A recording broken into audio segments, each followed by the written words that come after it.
host, Sabrina Salvati. Doobie-doobie-doo. Doobie-doobie-doo. Doobie-doobie-doo. Doobie-doobie-doo. I'm your host, Sabrina Salvati. Doobie-doobie-doo.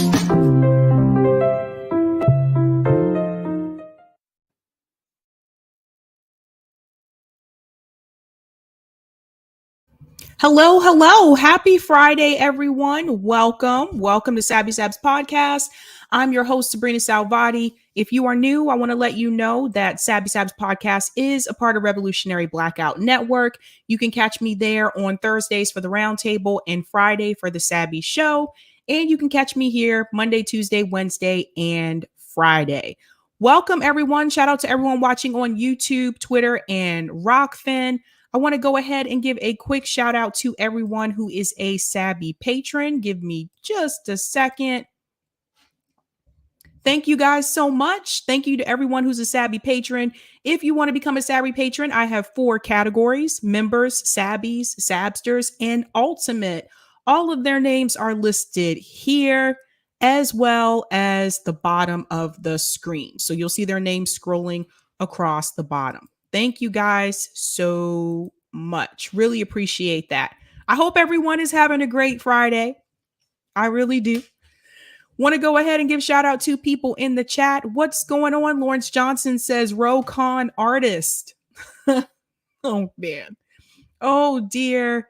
Shout out to Sing at Night says, RT was told they can have a news outlet if Russia allows the same.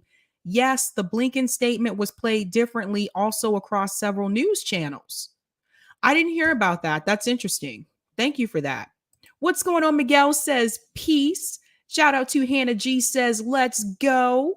Greetings. Dolores Pierce says, hello, everyone. Hello.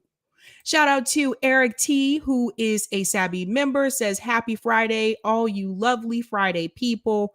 Shout out to Joe OWS says, Biden, Khanna, and McKinney walk into a bread store. Biden buys 11 loaves out of 12 and says to Khanna, watch McKinney, she wants your loaf of bread. That's interesting. Oh boy. Shout out to Dorothea Simmons, who's a Sabby member, says TGIF, yay. Hello, hello. Shout out to Eric Gray, who says, what's up, everybody? Greetings, greetings all. So let me tell you what I will be talking about tonight. Let me go ahead and share my screen. All right, so tonight I am talking about Joe Biden gives more money that is going towards Ukraine. Yes, Joe Biden has decided to give Ukraine more money, believe it or not. Also, I'll be talking about Khanna for president, and that's actually the piece that's going to lead me into the call-in segment of tonight's show. That link should be pinned at the top of the live chat. If it's not, please let me know. I think it is pinned there. And then also, Cynthia McKinney will be here as well. Yes, that link is pinned there, but I'll also put it back in as well, just in case you don't feel like scrolling up to the top of the screen. So yes, the call-in portion will be about this whole idea that Bernie Sanders' campaign is trying to get Khanna to run for president if Joe Biden decides not to run again, which I think is all crazy. But I want to hear from you guys about it as well. So that call-in link is also put back in the chat. So let me go ahead and pop out here. All right. So give me just a second. I'm just going to check on one thing.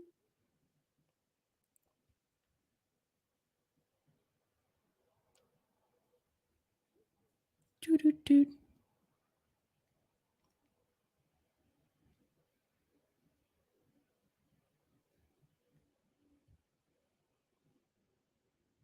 Oh, hold on. I pressed the wrong thing. I am getting better with technology along the way. Boop, boop, boop, boop, boop, boop, boop.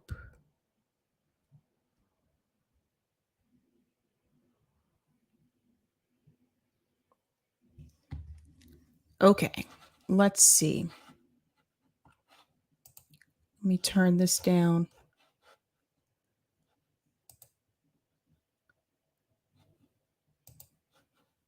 I see some of you sent me some documentaries about Ukraine via email. Thank you so much for that. Thanks so much. All right, while we're waiting on Cynthia, I do want to show you guys something really quick. Give me just a second.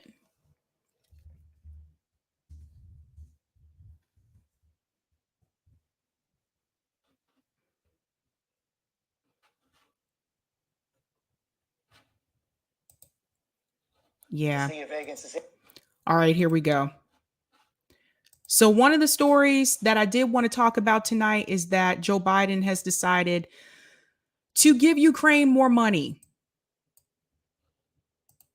And I don't know how you guys feel about that, but I'm not happy about that. I don't think that's a good idea, especially when we have people right here in the United States that could really use that money. So, I want to go ahead and play this video clip for you. So, give me just a second.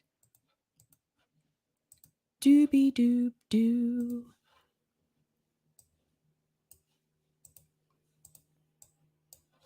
Okay, here we go. This is additional aid, by the way, on top of the aid that he already gave them. So just keep that in mind. We saw the president call Vladimir Putin a war criminal right there. He's not giving President Zelensky everything Zelensky wants, but he is stepping up the U.S. aid. Yeah, and this aid is a big deal this morning. The president outlining that yesterday, George. Now, let me show you what this includes. It includes many of these weapons that Zelensky directly asked for, hundreds of anti-aircraft missiles. We're talking about thousands of anti-tank systems. We're also now learning that the U.S. is providing Ukraine with 100 Switchblade drones. Let me tell you a little bit about these. These are these so-called kamikaze drones because they basically can fly directly into a target, say a tank, and the drone itself is then destroyed. It explodes.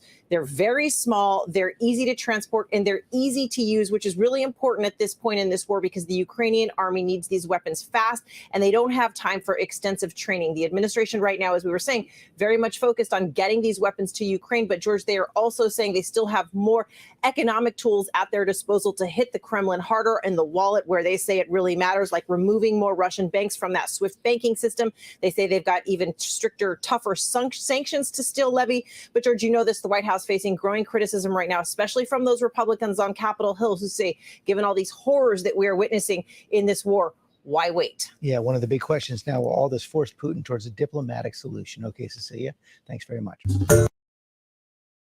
So let's hear that one more time. Pay close attention to what they say in the beginning. Against to say we saw the president call Vladimir Putin a war criminal right there. He's not giving President Zelensky everything Zelensky wants, but he is stepping up the U.S. aid. Yeah, and this aid is a big deal this morning. The president outlining that yesterday, George. Now, let me show you what this includes. It includes many of these weapons that Zelensky directly asked for, hundreds. Okay, I wanted to pause right here because I want to show you something. You notice it says here, U.S. military aid to Ukraine. It says $800 million. $800 million. This includes 800 Stinger anti-aircraft systems, 2,000 Javelin anti-tank systems, 100 tactical Switchblade drones, grenade launchers, machine guns, and ammunition. $800 million. Now, what is really interesting about this to me, that's a lot of money. And I want to know where that $800 million came from.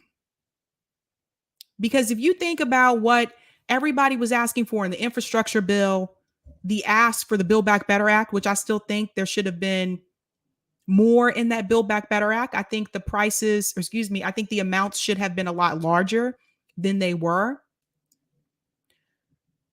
They said that those items that were in those bills were too expensive. They couldn't do it, cost too much money. But at the same time, they magically have $800 million to send to another country. And this is the problem I think that people have with the United States government. This isn't a secret. This isn't like this was a deal that was done under the table. This is public information. You can see this is on ABC News. So if you have been paying attention to the news, even mainstream media, you now know that the United States government has given them more money. But they can't give us anything. The most they were able to give us was that American Rescue Act, which really didn't rescue people. Because how do you rescue people and then you kick people off unemployment and then you evict people? How does that happen? Do you know what that $800 million could have done for people in the United States?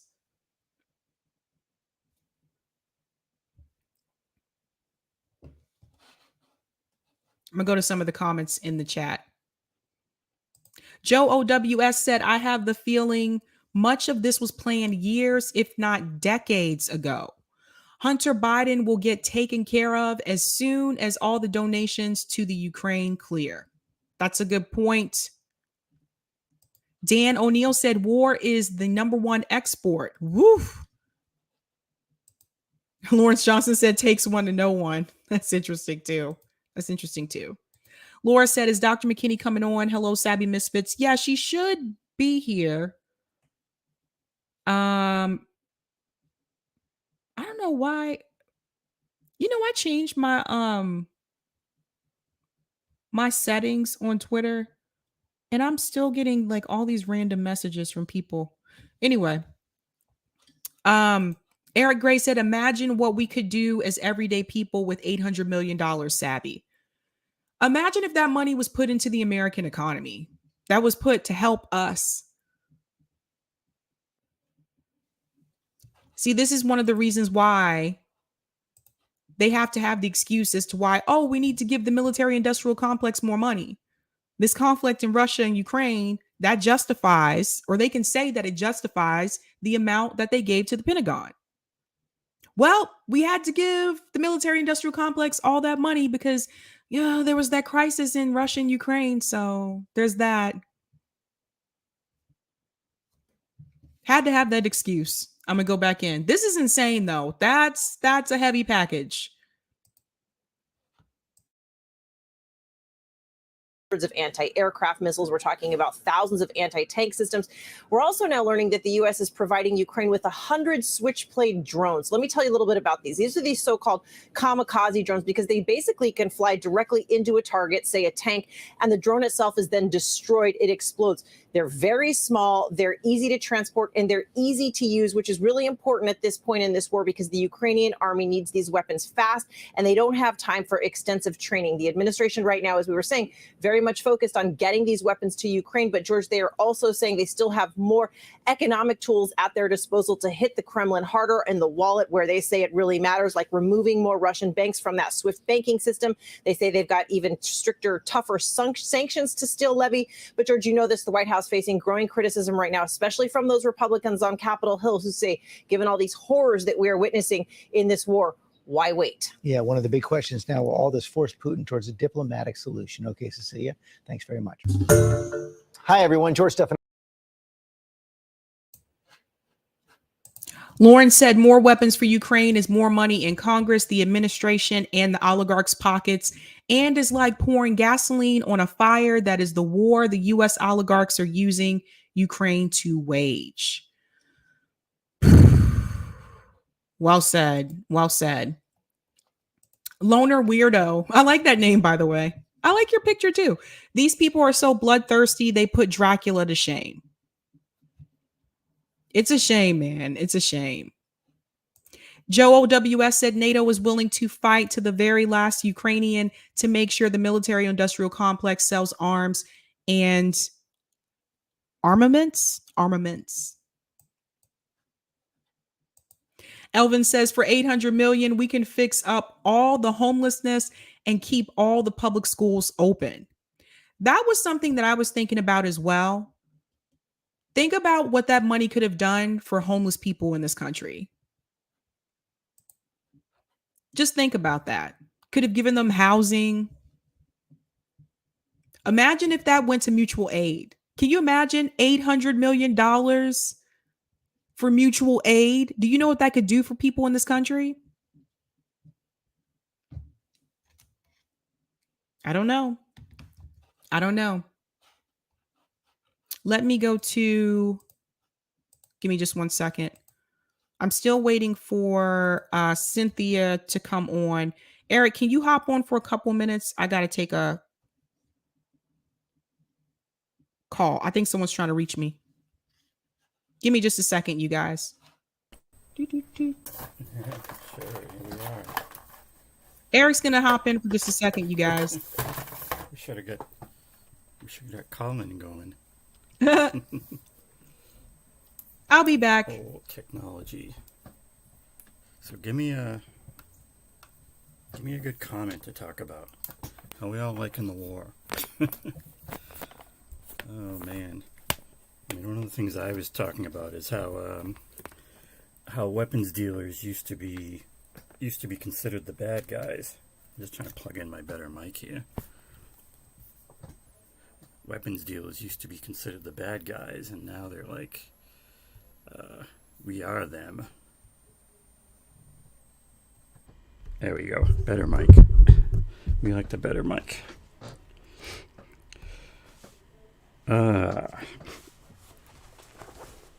Let's see.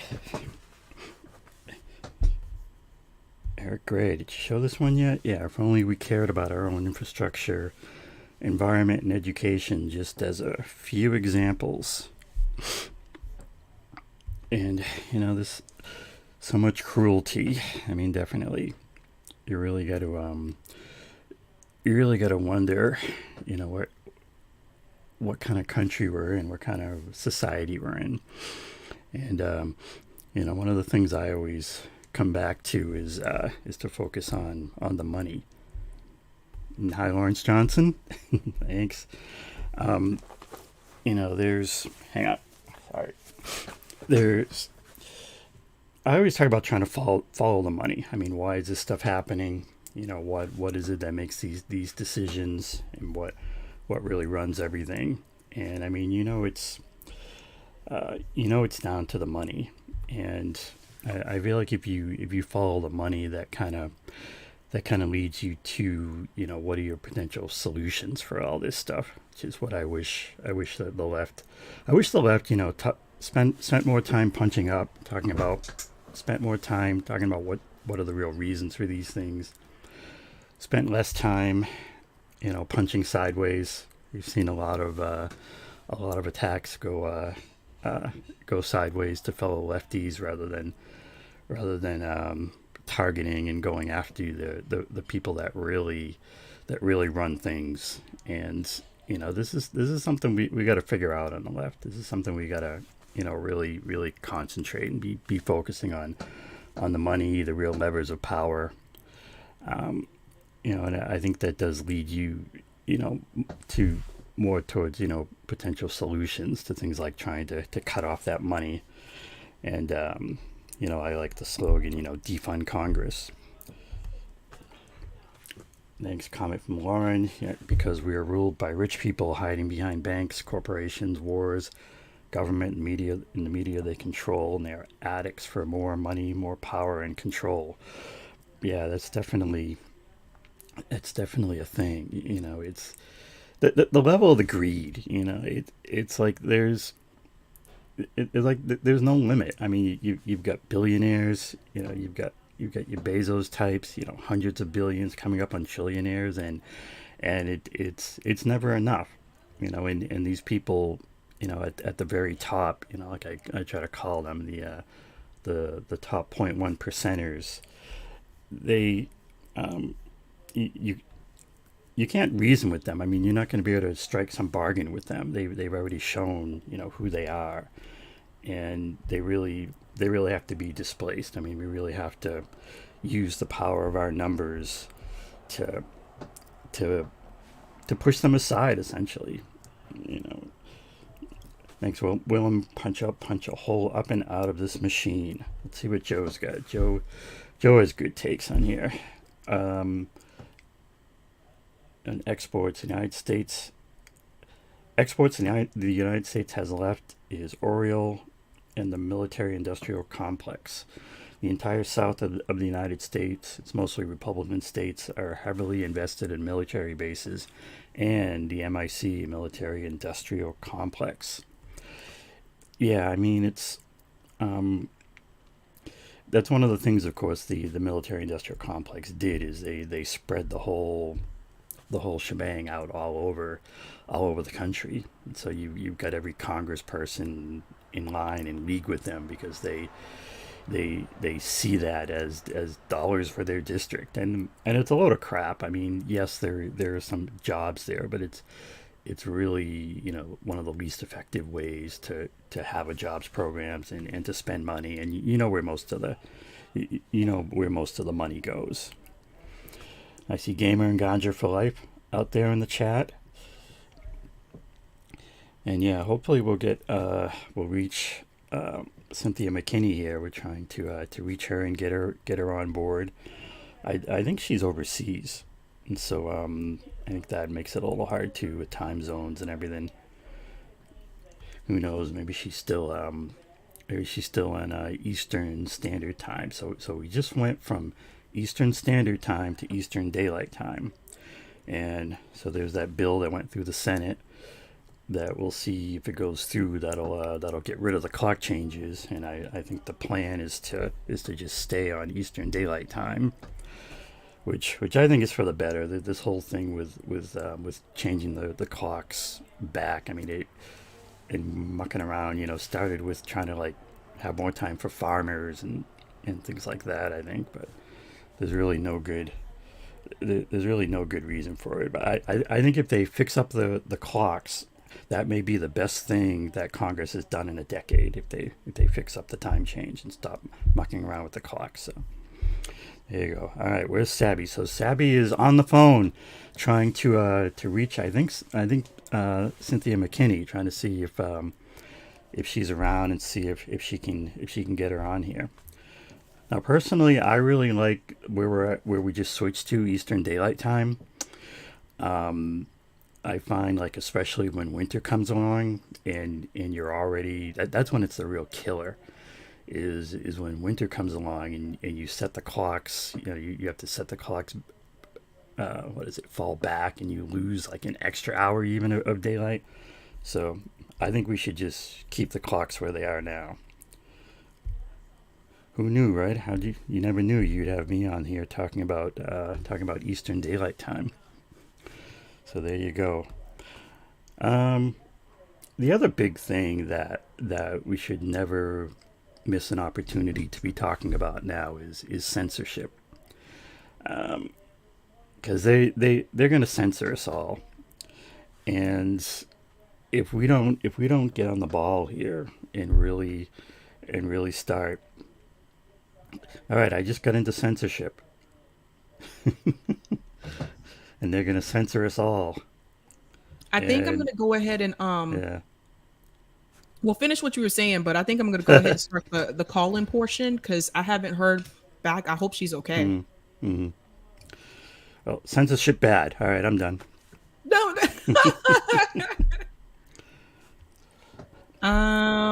Okay. All right, so are we trying to start up call up now?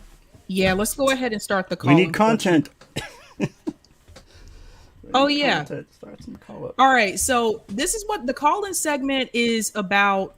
I don't know if you guys have heard this yet, but if not, I'm gonna go ahead and share my screen, because I want to go over this with you first before I open up the call-in room. So this is what I want you guys to talk about on call-in tonight. So yes, this is actually happening, and I don't know how many of you have seen this, but please invite. Oh, let me do that. Sorry. Just a technical thing. Yeah, you know, do you remember when Khanna first came on, or when I first remember seeing him? Was Jimmy Dore was doing a live show, or it was like a video from a Jimmy Dore live show, and Khanna was like, "Hey, I'll come to that," and you know, he was real cool then and whatnot, and said all the right things and whatnot. But that's where I remember first seeing him. And so he was supposed to be like, you know, the cool lefty the very cool lefty progressive Democrat. We see where that ends up. And with the whole, when Bernie was running, when Bernie was hot, and they were talking about who's going to be his vice presidential pick, I remember thinking that, I mean, they never said, right? You never heard who Bernie's VP pick would have been. There was never any. Nope. I think it would have been Khanna. Yep. Because he was out there, he was promoting him. He was one of the surrogates, and so kind of interesting, that now he's the guy. So he said, also he said that he wanted it to be a woman. That's what he said later on. Like for his 2020 campaign, he said he'd hope it would be like a woman. So, all right, I invited. Not, yeah, I invited you to the room. I'll put the link in the chat one more time for people to join Callin segment. So this is what we're talking about on Callin. So Bernie Sanders camp quietly pushes presidential bid for Khanna. So listen to this. Top figures for Bernie Sanders presidential campaign are privately encouraging Khanna to run for president in 2024 if Joe Biden does not seek a second term.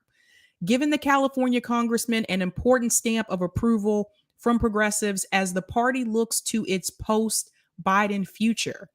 Jeff Weaver, not Jeff Weaver, Sanders' former presidential campaign manager, and Mark Longabaugh, a senior advisor to Sanders during his 2016 bid, have both urged Khanna to consider a campaign in the event Biden declines to run again, according to a person familiar with their discussions. Democratic office holders are reluctant to speak publicly about their ambitions in a potential open race in 2024 out of concern that they could undermine the president. Now, make this make sense to me, ladies and gentlemen. They don't even want to talk about it publicly because they're afraid it's going to undermine the president. Well, if you're afraid it's going to undermine the president, then why are you trying to run against the president in the first place? That doesn't make any sense to me. It goes on to say there are also sensitivities surrounding Vice President Kamala Harris, who is at the top of the list of possible candidates, but faces skepticism from some party insiders who fear she cannot win a general election. I think that they would be right. But a growing list of Democratic governors, senators, and House members are turning their attention to the possibility of a primary in 2 years that doesn't include Biden, given the president's advanced age and dismal approval ratings. Roughly half of Americans don't expect Biden, now 79, will run for a second term. That's according to the Wall Street Journal poll. The talks between Khanna and current and former... Who wrote this article? The talks between Khanna and current and former Sanders advisors offer a window into the hushed behind-the-scenes conversations that Democrats are having in the event that Biden doesn't seek re-election. They also demonstrate that a key part of Sanders' brain trust is looking to Khanna, a close ally to the Vermont senator, as their heir apparent. I think Roe would be a very effective candidate. What? This guy has a message that's very powerful. What message? Roe is basically saying, is there a way in which we can reconstruct the economy so that all the wealth is not just being generated on the East Coast, West Coast, or out of my congressional district? But Khanna benefits from that economy. I want to make that very clear to everybody in case you don't realize that. Khanna benefits from... I did that, Eric. Let me do it again. Khanna benefits from... It's not the invite, it's the Callin invited to be a speaker. Sorry. Invite to speak. Okay. Khanna benefits from Silicon Valley. He benefits from the tech industry. So if he was going to do that, then that would actually hurt him as well, because he's a part of that same, population that he's trying to change. I just want to point that out to everybody. I think that's important for people to know. All right. It goes on to say in an interview, Khanna made clear that he had no intention of challenging Biden and expressed strong support for his reelection, but he did not close the door to 2028. I'm not running in 2024, he said. I fully expect the president to run and intend to support him strongly. That's interesting because the polls show that most people don't expect Biden to run again. Honestly, I don't expect Biden to run again. I don't feel like he has. I don't feel like he cognitively, I don't feel like he's there. I feel like he is experiencing cognitive decline. I'm just going to be honest. All right. It goes on to say if for some reason he didn't, that would be very disappointing. But there are a number of other candidates who I think could get behind, who would make sure that Democrats beat Donald Trump. As for a race beyond that, he said that after the 24 cycle will be a time where America will start to look to the future. You guys see what I'm saying about this? They want us to wait and wait and wait. Here is Ro Khanna telling you we can start looking towards the future after 2024. They're not trying to rush to get anything done. People don't have time for this. We really don't. And so now I'm going to go ahead and bring this over to the call-in portion. So let me know when you are ready, Eric. I think we should be operational. I'm going to check Callin on my phone to see if we're getting good audio in there. The other thing with Khanna is that I think they're trying to play this game where like they want him to be there doing the like sort of the Bernie politics, but he's more acceptable than Bernie because they already know he'll be pro-war and he'll play ball. He's already signaling. So he's trying to play it both ways so he can get that Bernie energy, but then still be accepted by the party. Mm-hmm. All right, you talk. Let me see if I got. It is working. I can tell. All right, let's see. Can you guys hear me on Callin? I'll look for the thumbs up.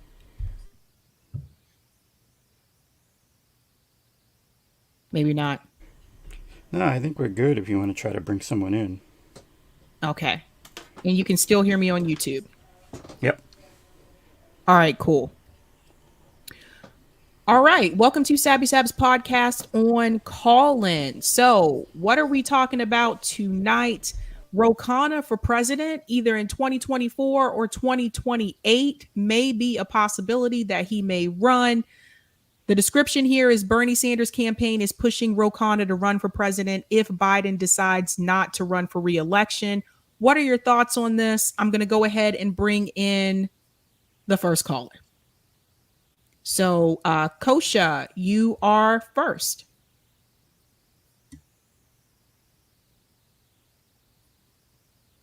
You have to unmute yourself. Yep. Kusha, if I may say just a technical matter, I think the audio on your end, it has an echo. It's pretty jumbled. It seems like I am unmuted. Are you able to hear me? Yeah, I can hear you. There's the echo. I'm hearing myself twice now, too. Oh, 1 second. There's an audio issue on your end. On my end.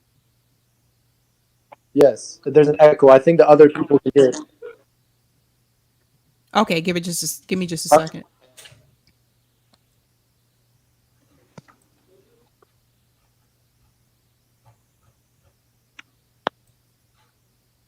Callin's tricky, you guys. Sorry.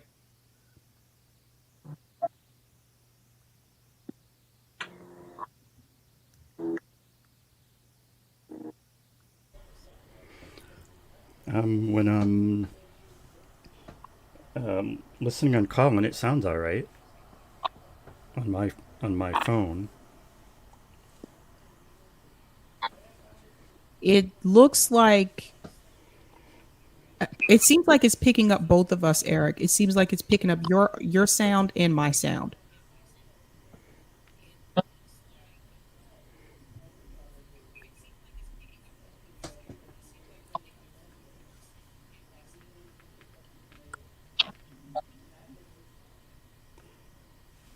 So what exactly are you hearing, Kosha? Kusha. Kusha? I'm hearing Like, for instance, sometimes I hear two different. Like, for instance, I hear like the audio repeat. I hear the audio repeat. So, for instance, like I'm hearing myself twice right now. I just spoke and I heard myself after I spoke. Are you sure you don't have it playing on a compute? Do you have the stream playing on YouTube? No, I don't have the stream playing on YouTube. I only have Apple following. Yes, I'm sure. No, there's nothing else playing. For Mitchell and Eric that are in the room, for the other people listening in the room, can you give me a click on the thumbs up if you can hear an echo?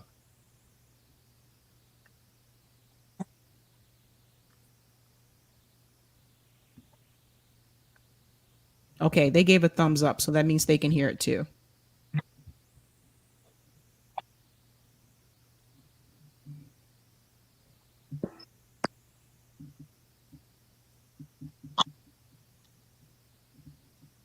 Yeah, that's what we're trying to find out, Saul. Does anyone else hear an echo right now? Let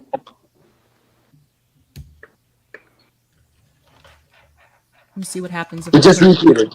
I just heard that exactly twice. Kusha, it seems like there may be a connection issue on your end, because it seems like you're breaking up a little bit. It's not on my end. I was just like I just heard you twice. If you enable the chat, you can probably hear Mitchell and Eric writing to it that their experience is this.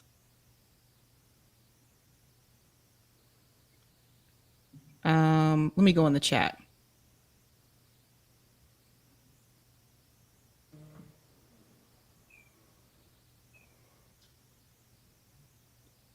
Mitchell, I'm sending you a chat right now. Can you tell me?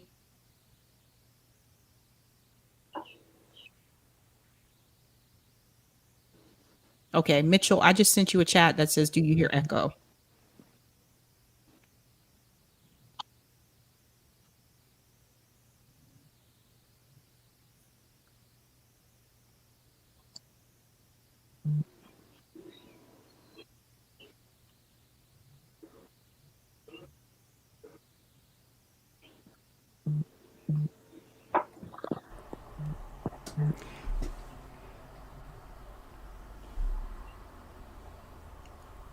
Eric, I'm going to mute myself and you go ahead and speak.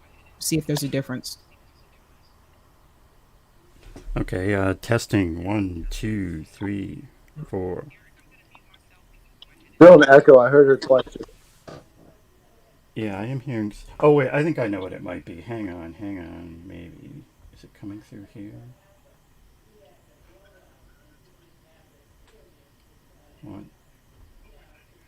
All right, I think I got it. I think I just cleared it. My mistake. All right, try it now. Carry on. All right, are you able to hear me? Yep. Yeah. Yeah, I think it's good now. What was the issue?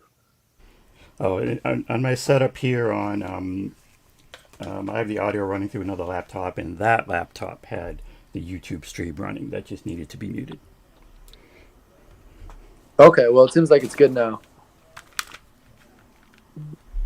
All right. Well, it's a pleasure to be in dialogue with the both of you. Thank you so much for getting that set up. Cool. I was wondering, yeah, I think this issue that you're bringing up about Khanna being quietly mentioned, or I guess not so quietly now that's in the news, as Bernie Sanders' successor from some insiders in the party, I think it shows that there's a very meager effort for like a legitimate person to go beyond Bernie Sanders in a more progressive, more left-wing direction if Khanna is the best. I don't know if you saw this as well, but on the 8th of March 2022, Hillary Clinton was endorsing Khanna's book. And, you know, just because someone endorses you who has terrible political position doesn't necessarily mean the content of what you have is bad. But definitely it's a very bad sign when Hillary Clinton feels so comfortable with it. And I think it really goes to your point that since the Bill Clinton and Hillary Clinton find Khanna so palatable, it means that in their political calculations, they view him not to be the same type of threat that, for instance, Hillary Clinton definitely found Bernie Sanders to be. Granted, Bernie Sanders still definitely does capitulate to Joe Biden, as we saw with his interview with Crystal Ball when he was not ready to critique Biden seriously, even though that was quite the platform to do so, in a good faith discussion with one of his pretty big supporters in the media. And I think it really does show that there's not a serious effort from even Ro Khanna and so on, who are supposedly among the most progressive members of the United States Congress, to critically re-examine the failures of the Bernie Sanders campaign towards the end of 2020, and actively, like, with the failures of the Progressive Caucus, because there's definitely introspection to be done, and there's definitely improvements to be made if they were serious about it, if that's something they wanted. But it doesn't seem to be the case. I'd love to know your thoughts. Yeah, so my thought about this is it seems very strange to me because right now Ro Khanna is to the right of Bernie Sanders. So I don't really I don't really understand, out of all of the people, why would they ask him? It just seems, again, I think this points to the fact that the Democratic Party is moving further and further to the right. And this is a problem. And so when I see people on Fox News say that the Democrats are losing in these states because they're moving further and further to the left, they can never point to one single policy that Democrats have implemented that says we're moving further and further to the left. I haven't seen one policy. I haven't seen them do anything for student loan debt. There's no Medicare for all. I've seen Joe Biden give the military more money. I've seen him give corporations more money, and he continued some of the things that Donald Trump did. So it's just obvious to me. I feel like the Democratic Party has decided that they're going to move further and further to the right. And anybody who comes into that party as a progressive, as a leftist, they are going to have a difficult time. They are going to struggle, and they're not going to let those people, get what they want. And even though I don't feel like progressives in Congress are really fighting for us right now anyway, anybody who really does come in there and really does try to fight, they're not going to let them do it. They're either going to try to push them out, or they're going to tell them, look, this is the way the party works. You either go with the party, or they're going to shun them. I've heard some stories come out of DC. They're either going to shun them, or they will pick someone to run against them. They will primary challenge someone in their own party just to get them out. And I think AOC knows that, so she knows how to play the game. I think the only person that may be struggling with that right now is Cori Bush, because she seems to be the only one still standing by defund the police. So it's just really strange to me that out of all the people, they would pick Ro Khanna, who has been heavily ridiculed last year for not holding the line. He's been ridiculed recently in that interview with Max Blumenthal, when Max Blumenthal pointed out that he was supposed to be anti-war. And then he listed all these different examples of, well, I'm anti-war except for this, this, this, and this. So it's just incredibly disappointing. I don't understand why they would go for Ro Khanna out of all people. He's not well liked. That's just my opinion. I think what you said about Ro Khanna being to the right of Bernie, I think one of the clearest examples of that is there's a tweet from May 16, 2019 by Ro Khanna, which he says, quote, "I am for progressive capitalism, fair free enterprise that rewards work and innovation, not some of the privileged or connected few," end quote. I don't understand, with that type of statement, I don't know how Ro Khanna climbed to the top of Bernie Sanders' campaign in 2020. That he should have been on Elizabeth Warren's campaign. That's what she said, if I'm not mistaken, on the debate stage with Bernie. Bernie was the one who said, I'm not comfortable calling myself. She said, I consider myself a capitalist, if I'm not mistaken. Bernie Sanders never said that he always, when he gets pressure, he'll say he's a democratic socialist. So I don't understand how Ro Khanna was able to use political chicanery to be able to get his way so up top. Because, yeah, you're right. He definitely is on many issues to the right of Bernie Sanders. And so it's kind of strange for me that that's the case. I'd like to know your thoughts on that. Yeah, and another thing I think we need to keep in mind, too, is that remember when Bernie Sanders was running in 2020, he said, yes, I am a democratic socialist. And he denounced capitalism, actually, when he was running in 2020. And Elizabeth Warren was the one that reminded us, hey, I am a capitalist. And she said that if that was something to brag about for some reason. But she said that and Bernie Sanders didn't. So I do want to remind everyone, Ro Khanna is still a capitalist, and you should look up all of his donors on Open Secrets. He takes money from Big Pharma. So how is he going to say he's for Medicare for all, which he tweets about often, but he's taking money from Big Pharma? So that to me just tells me like this is just a grift kind of thing for him. I don't think he's really serious about it. Plus his wife takes money from those industries as well. So this is very concerning. I don't think this is somebody that they should be trying to push. I think this is a slap in the face to people who are progressives, to people who are leftists. How do you go from Bernie Sanders to Ro Khanna?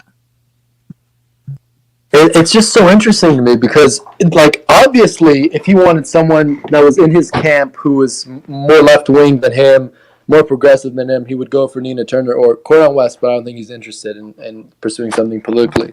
But what's interesting about Ro Khanna is, despite his pretty poor positions and his ability to be, pretty milquetoast sometimes when the pressure comes, he's so willing, impressively, to go on and get grilled on different left-wing media, whatever ecosystem exists right now, whether that's Jimmy Dore's or others.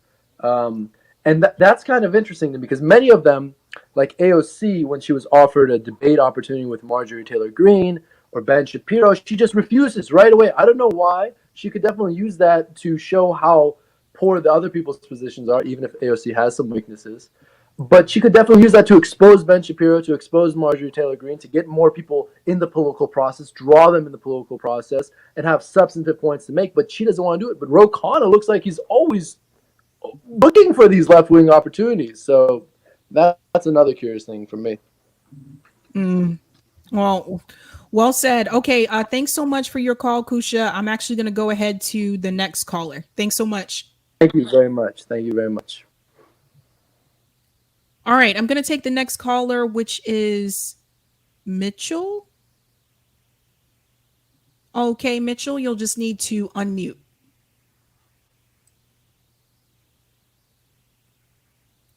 No. Hello? Hello? Did it work? Yeah, I can hear you. Oh, okay. Yeah, I was a precinct chair in 2016, and I was supposed to be one in 2020 in Iowa. So I was very involved with the caucuses. I was one of the more involved people in my county, went to other counties to help, and I was involved with the Bernie Sanders campaign. And I saw it completely differently. And we had a really wonderful person who really kicked the ball off and really made everything possible for Bernie. And her name was Misty Rebick. And both times when it became likely that Bernie was really kicking everybody else to the curb, Misty was replaced by somebody from the Democratic Party, or control was turned over to either, I forgot his name, Weaver or something. And then the second time, instead of Weaver, I felt like, I don't know if you remember how it was going in 2019. Bernie was really on the roll. And then all of a sudden they decided that, okay, we need to put Ro Khanna and Nina Turner in as co-chairs, and no longer had Misty running the ball. And you could see a slowdown in it. And I attended a lot of events with Ro Khanna, spoke with him on multiple times. Every time I got the idea that it felt like he was trying to slow down the operation, not speed it up. Interesting. Sorry.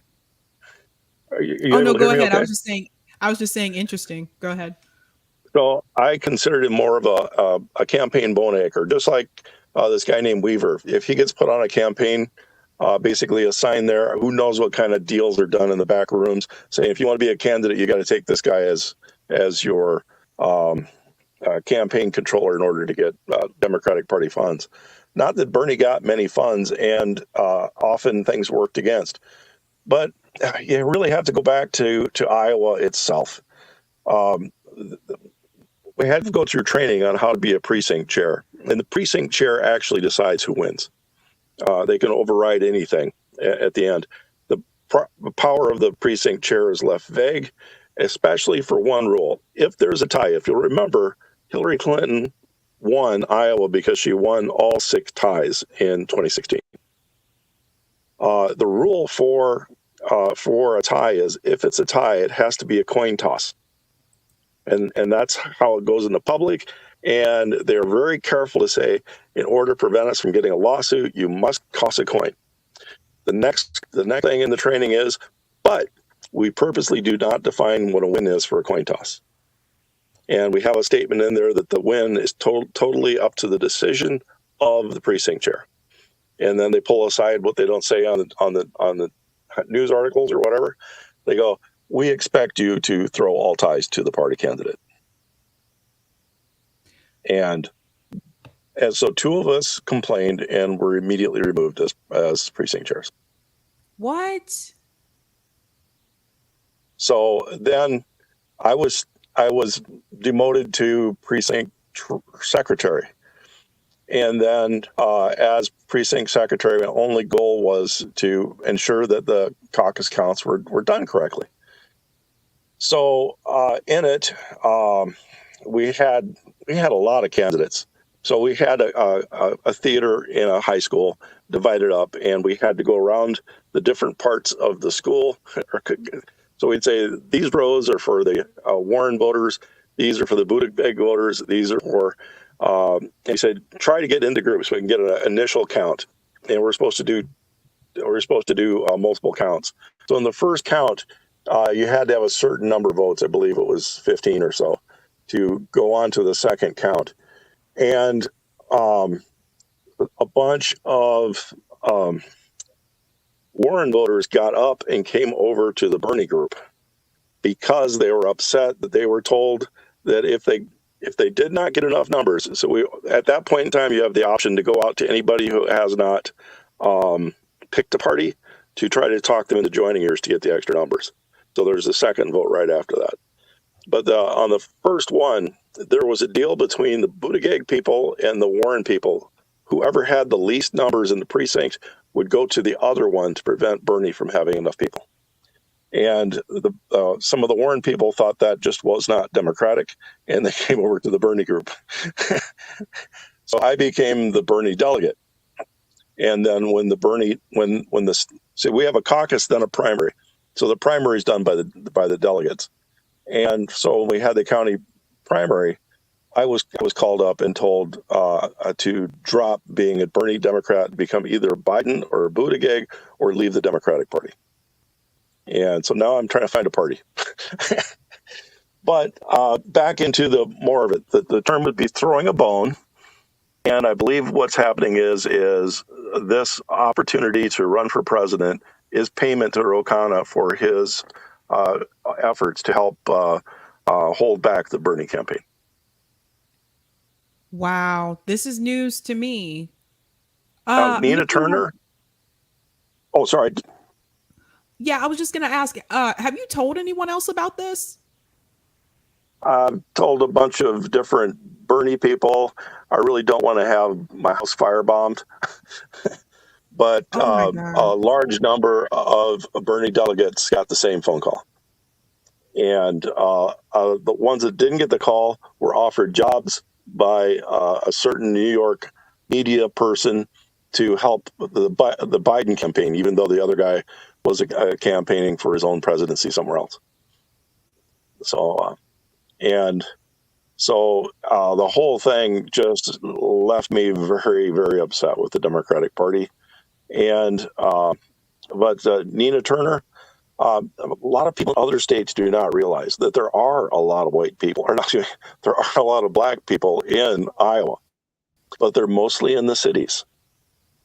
So most of our precinct by precinct are majority white. I'm not saying 100%, but majority. And what happened was Nina Turner, we really only got to see her at events where they wanted, we wanted it to look, or not, it appeared to be more like they wanted it to look more like there was more participation and support for black members of the Democratic Party than there really was. So like Waterloo, Iowa is almost like 30 or 40% black, which is higher than the national average. And so every opportunity. If they did something, Nina would be there. But if it was to any other area, they'd send Roe. And so, and again, it's just like with some operations, if you don't want scrutiny, you can order some type of military equipment by buying a whole bunch of cereal for, a 20-year contract to sell cereal instead of paying for whatever you need to not have on the books. And I just look at it the same thing. This was just throwing a bone. And I do Kamala Harris the same thing. So listen to this, Mitchell. Elvin Brown just said that's why Simone Sanders sold out the Progressive Party for a job with Biden. Yeah, I believe that too. I believe that they just peppered Bernie Sanders with all kinds of vote anchors and poison pills. Wow. This is crazy. Well, Mitchell, thank you so much for that. I want to go ahead and get to the next caller, but that was really interesting to hear. That does explain a lot. But thank you so much. I'm going to go ahead to Eric. Thanks. Bye. All right. Eric, you are now the next caller. Hey, so when I gotta say, when I first heard this whole thing about Khanna running for president, I thought it was a joke. I literally thought somebody was just joking. I'm like, no. And then I go check, and I'm like, this is really real. And I get the Democrats don't care. They obviously don't want to win, but damn, Roe's trash. He's just terrible. And just hearing what Mitchell said, like about the shadiness and all the bullshit with the Democratic Party. This is why we need another party. This is why we need stuff like the third party summit going. And damn, I don't even know what else to really say. I mean, well, let me just say this really quick, Eric, because this goes back to a point that, Fiorella Isabel is very vocal about this. She's come on my show and she's talked about this. She's talked about it on Convo Couch. We don't have a fair process in this country. All of you on this call just heard what Mitchell just said. It's not fair. It's not a fair process. So if you don't have a fair process, how do you know that the people that you are voting for, how do you know it's actually even being counted correctly? How do you know? You don't. You just don't. I mean, that's really why, like, running in these two parties is pointless. It's there needs to be some other, like, some real groundswell, some real mutual aid, some, like, outside of the two-party system. Actual mutual aid, actual structures outside of the system that can actually fight against the system, at least. Right. Like, I mean, that's kind of why, like, I guess local elections would be the only plausible elections. Right. But then local can only go so far, and it's just, damn. Well, let's talk about that for a second, because I do want people to focus more on what they can do locally instead of focusing so much on the federal level. And what I mean by that is, not tomorrow, but next Saturday, I'm actually having a ballot initiatives panel on this show. It's going to be me and a couple other people that all live in states that have ballot initiatives. And we're going to talk to you about how you can get things done on the local level. So things that we've accomplished here in Massachusetts include legalizing marijuana, legalizing gay marriage. There's other things too that I don't remember right off the top of my head, but one of them had to deal with the automobile industry, right to repair. That's actually an important law. My husband can explain that better than me. It has to deal with automobiles.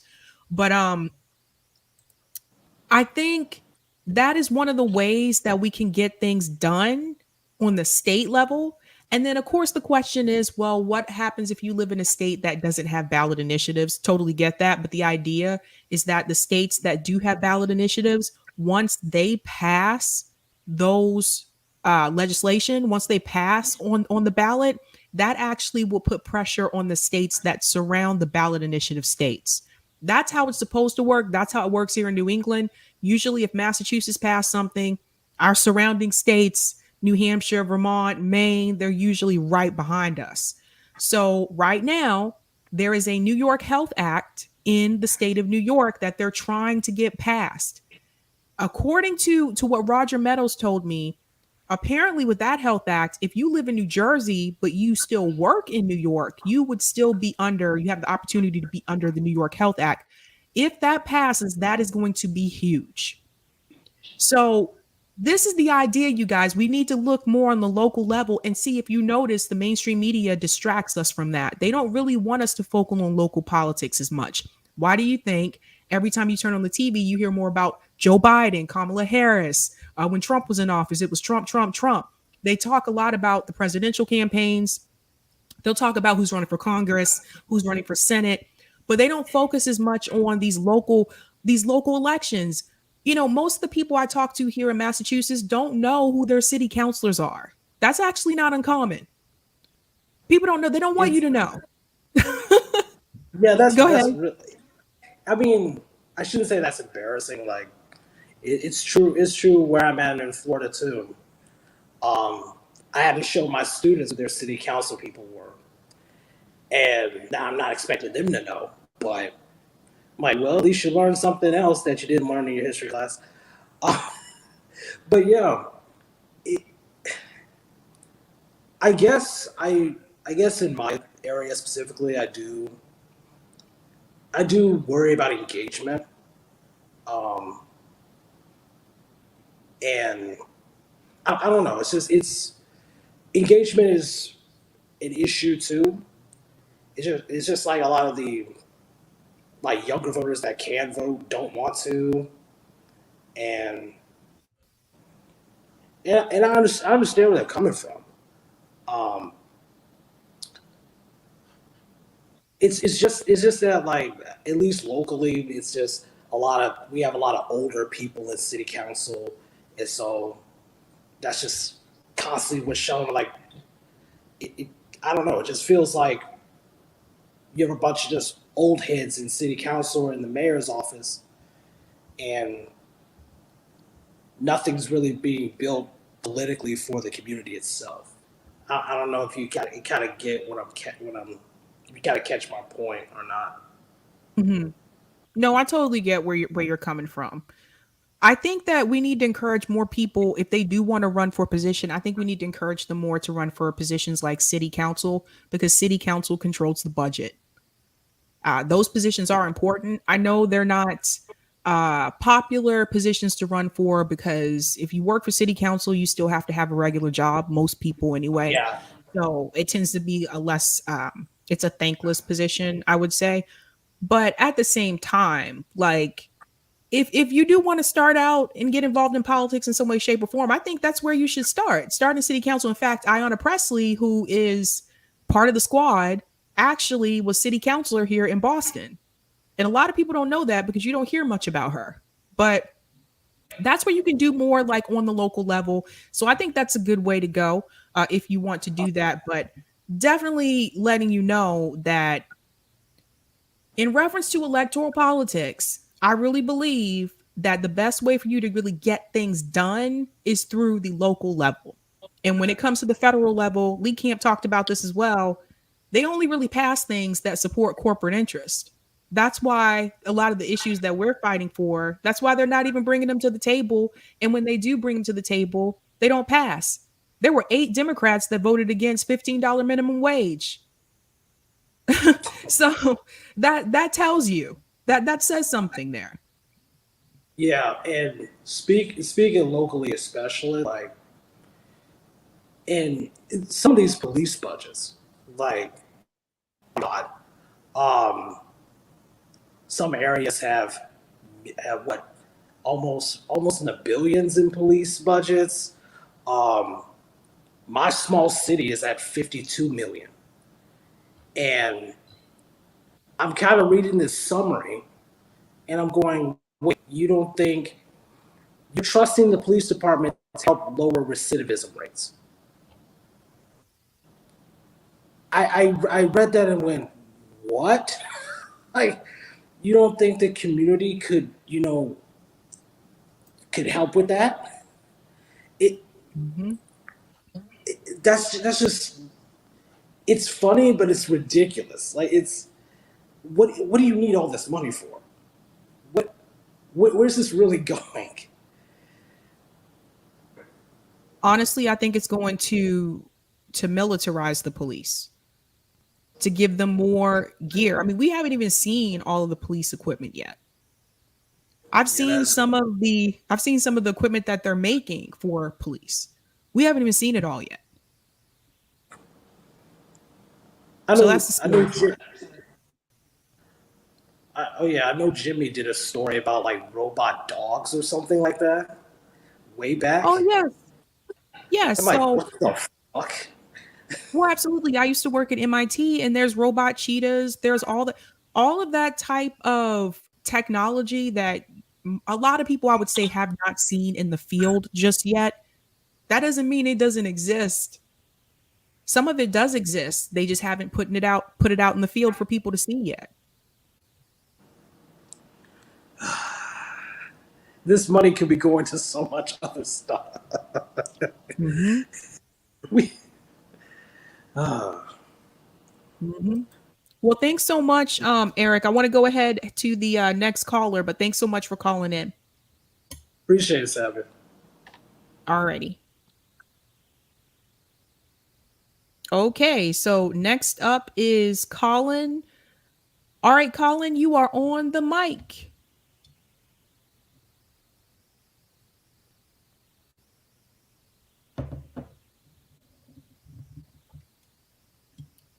Hello?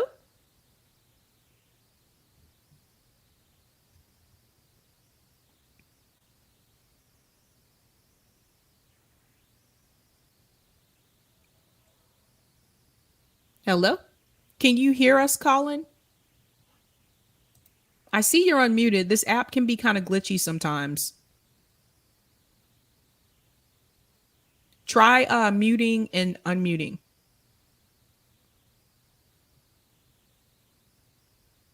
I also don't know if you're trying to talk in your phone or...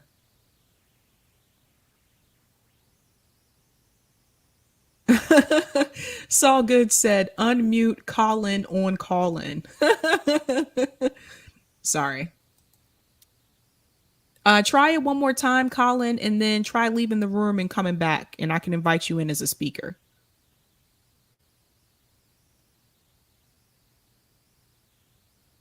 Okay. All right. So we're going to go to the next caller.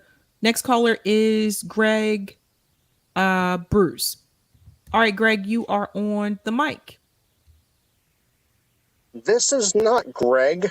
This is Sam Cedar. Can you hear me?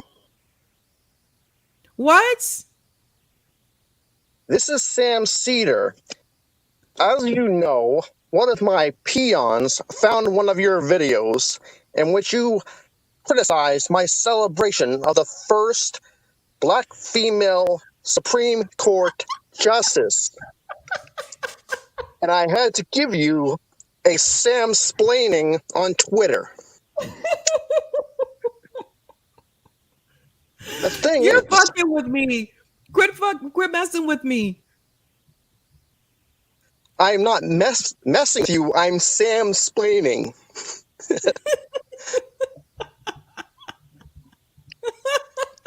Oh my God. Oh my God.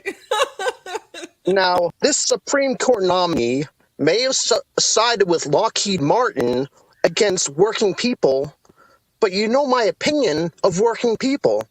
I don't care. And Jimmy Dore is bad. Also, as far as Khanna, he's a fellow liberal, and I would never go against any Democrat because that would hurt MSNBC's feelings. And I don't want to do that because of my crush on Rachel Maddow. And don't tell Emma that I said that, because then she'll stop calling me sugar daddy.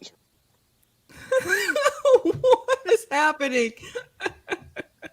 I must get going because I'm exhausted from speaking at 10 times my normal speed. But I just wanted to say, Jimmy Dore's bad, and I don't care.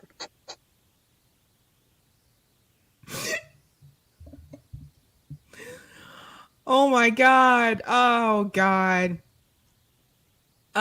For those of you who may be a little bit confused, yeah, so you guys know, if you follow me on Twitter, I clip my videos. I'll take like a little 2-minute clip and I'll put it up on Twitter. I took a 2-minute clip from the stream that I had where it was Sam Cedar versus Bill Maher, whatever. Well, apparently it came to my attention last night when I was on my way to bed. That's how late it was. Sam Cedar responded to that clip and tried to give me like a lecture, basically. I'm a grown-ass woman. Tried to give me a lecture. He's basically mansplaining to me. It was ridiculous. And I was like, no, dude, you're wrong. You're wrong about this. And then he came back and responded again. You have to keep in mind what time it was. I think I went to bed at like maybe just about 1 o'clock in the morning. He came back and replied to that again. Keep in mind, I've never met him. I don't know him. So this is a little strange. And so I finally told him to go to bed.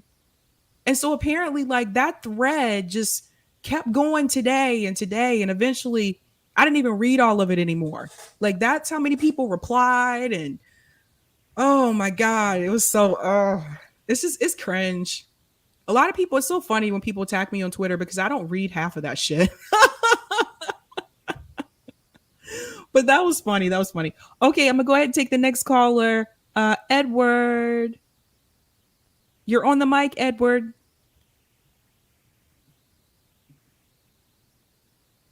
Oh, I lost Edward. I don't know what happened. Okay, Mason.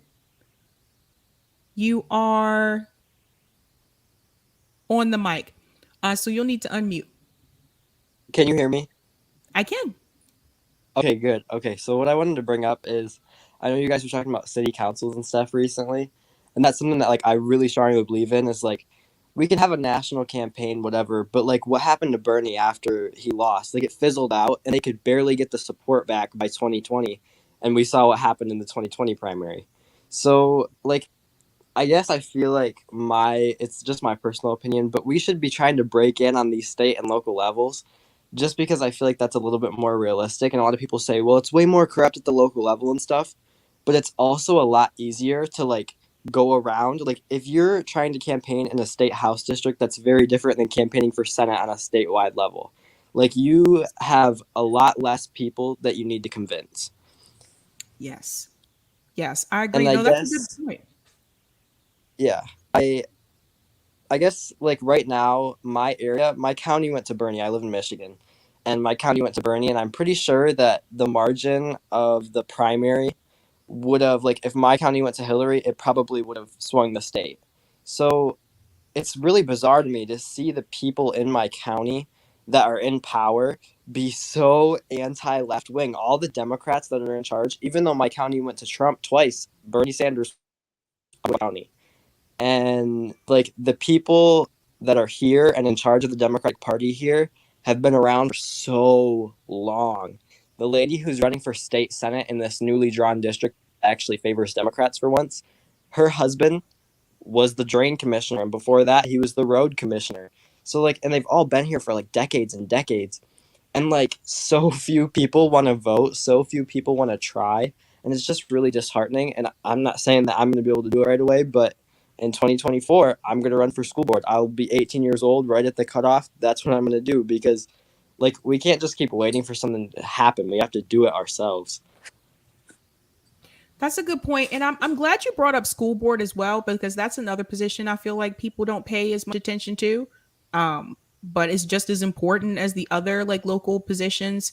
And you said like your county went to Bernie Sanders. in Michigan. What county are you? Are you in Detroit area or? I'm in Bay County. I live, okay, so it's like north of Saginaw. I don't know if you know where Saginaw is, but it's north of Flint and Saginaw, and it's like always been a Democratic county. It went to Obama 2 times and then ended up going to Trump twice because people just didn't feel like getting out to vote. So I don't know. It's a really like a union area, like white working class city. It's like 80% white, but it was like historically Democrat. So like it was always kind of like a union area, and it's Mhm. shifted away from that. And like as like the like Trump came, they kind of shifted towards like the right wing, and it just like was a really weird shift that happened. And then like our Democratic Party in our area has flopped so hard after Trump has like showed up. Like we had a state rep who he went from winning by like 7 points in a Trump year while Trump was on the ballot to a few years later having a Republican come in and actually campaign on real substantial issues and win the race because like the Democratic Party was just kind of like business as usual, Trump this, Trump that, we're going to win. And it just like didn't click because people just didn't feel like getting out and voting for those people, and it's the same people that have been there forever. Mm-hmm. And this is what happens when, because sometimes people forget the Democratic Party used to be the party of the working class, and we haven't seen that in a while. I mean, I haven't seen that since Obama was elected. I mean, to be honest with you, it became like the party of like Wall Street. But yeah, you're right. Like some people just became discouraged. Like Obama won. People who voted for Obama like twice in a row. This is the thing we used to tell people too. We really need to talk to the people who were the two-time Obama voters that then turned around and voted for Trump. And so when I hear Mm-hmm. people say to me that, oh, well, Trump supporters are all racist, I'm like, really? Have you met all of them? All of them are Mm-hmm. that way? Really? What about the ones who voted Yeah. for Trump that also voted for Obama? Mm-hmm.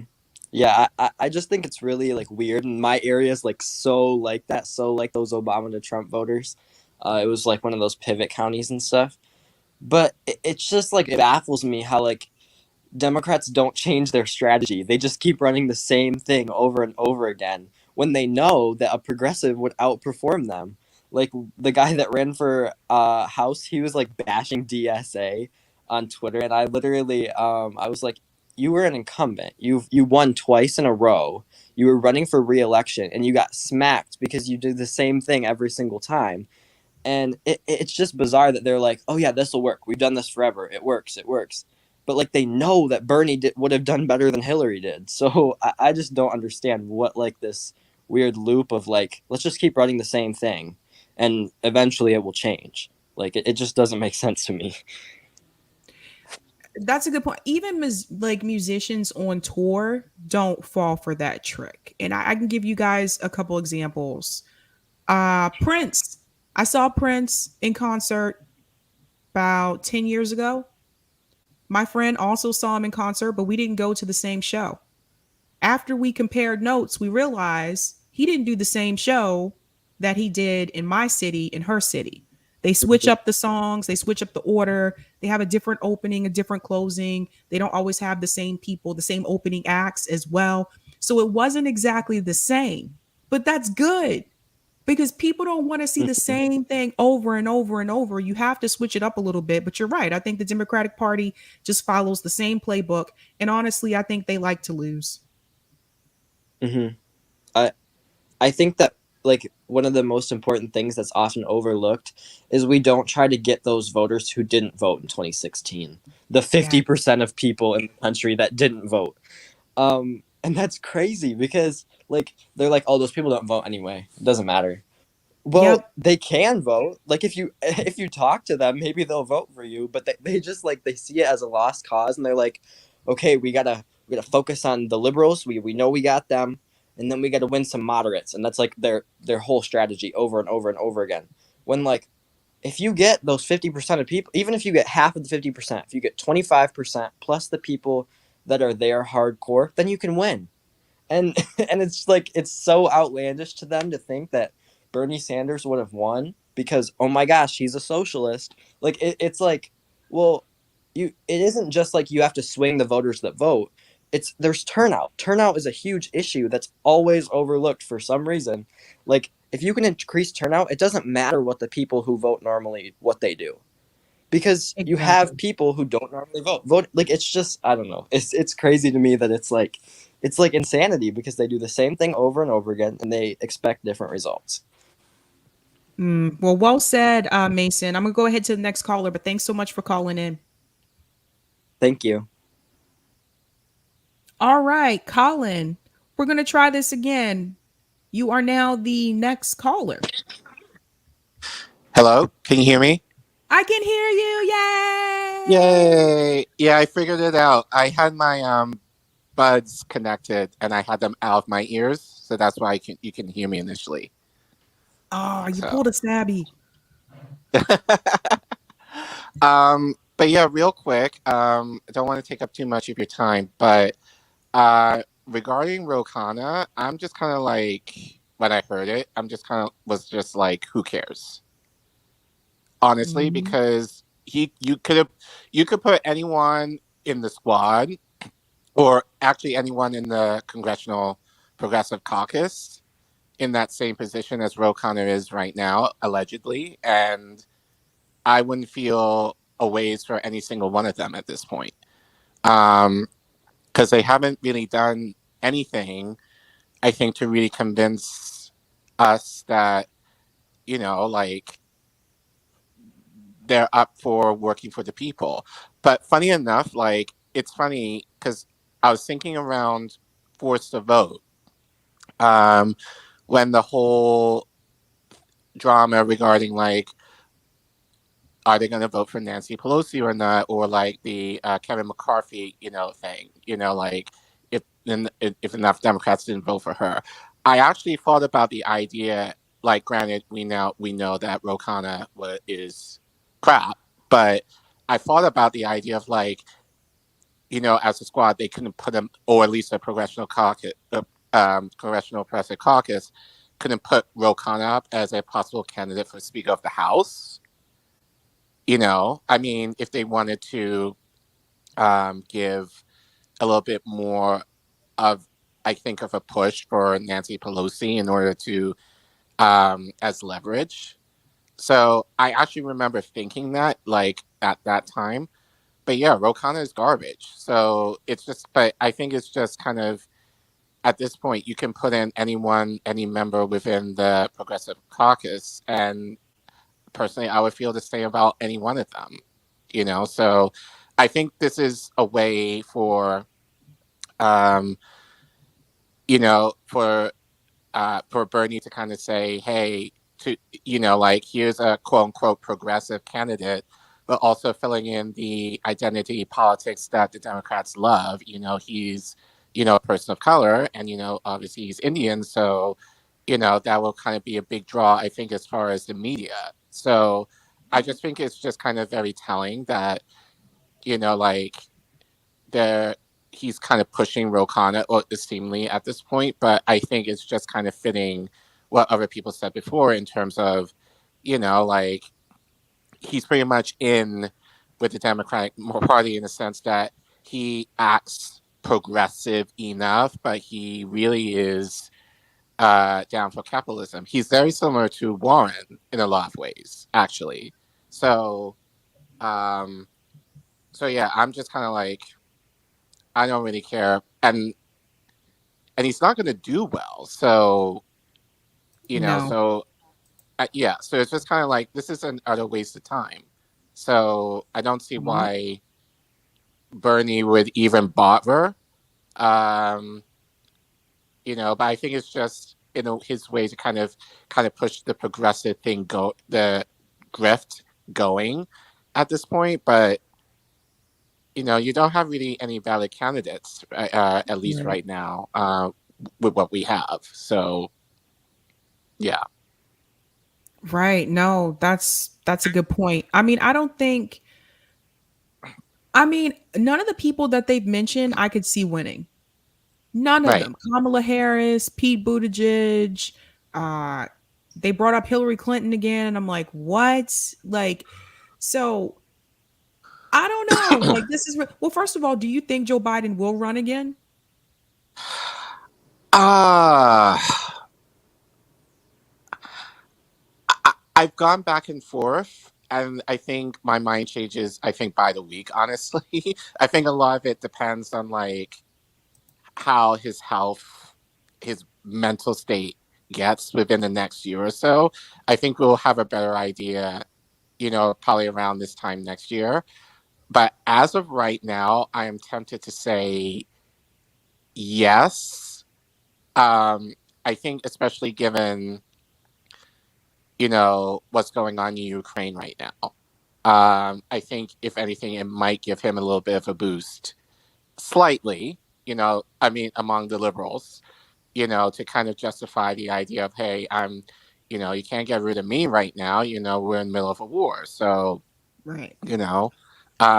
So for that, I think as of right now, yes. But I think a lot of it also depends on if his brain turns to mush within the next year.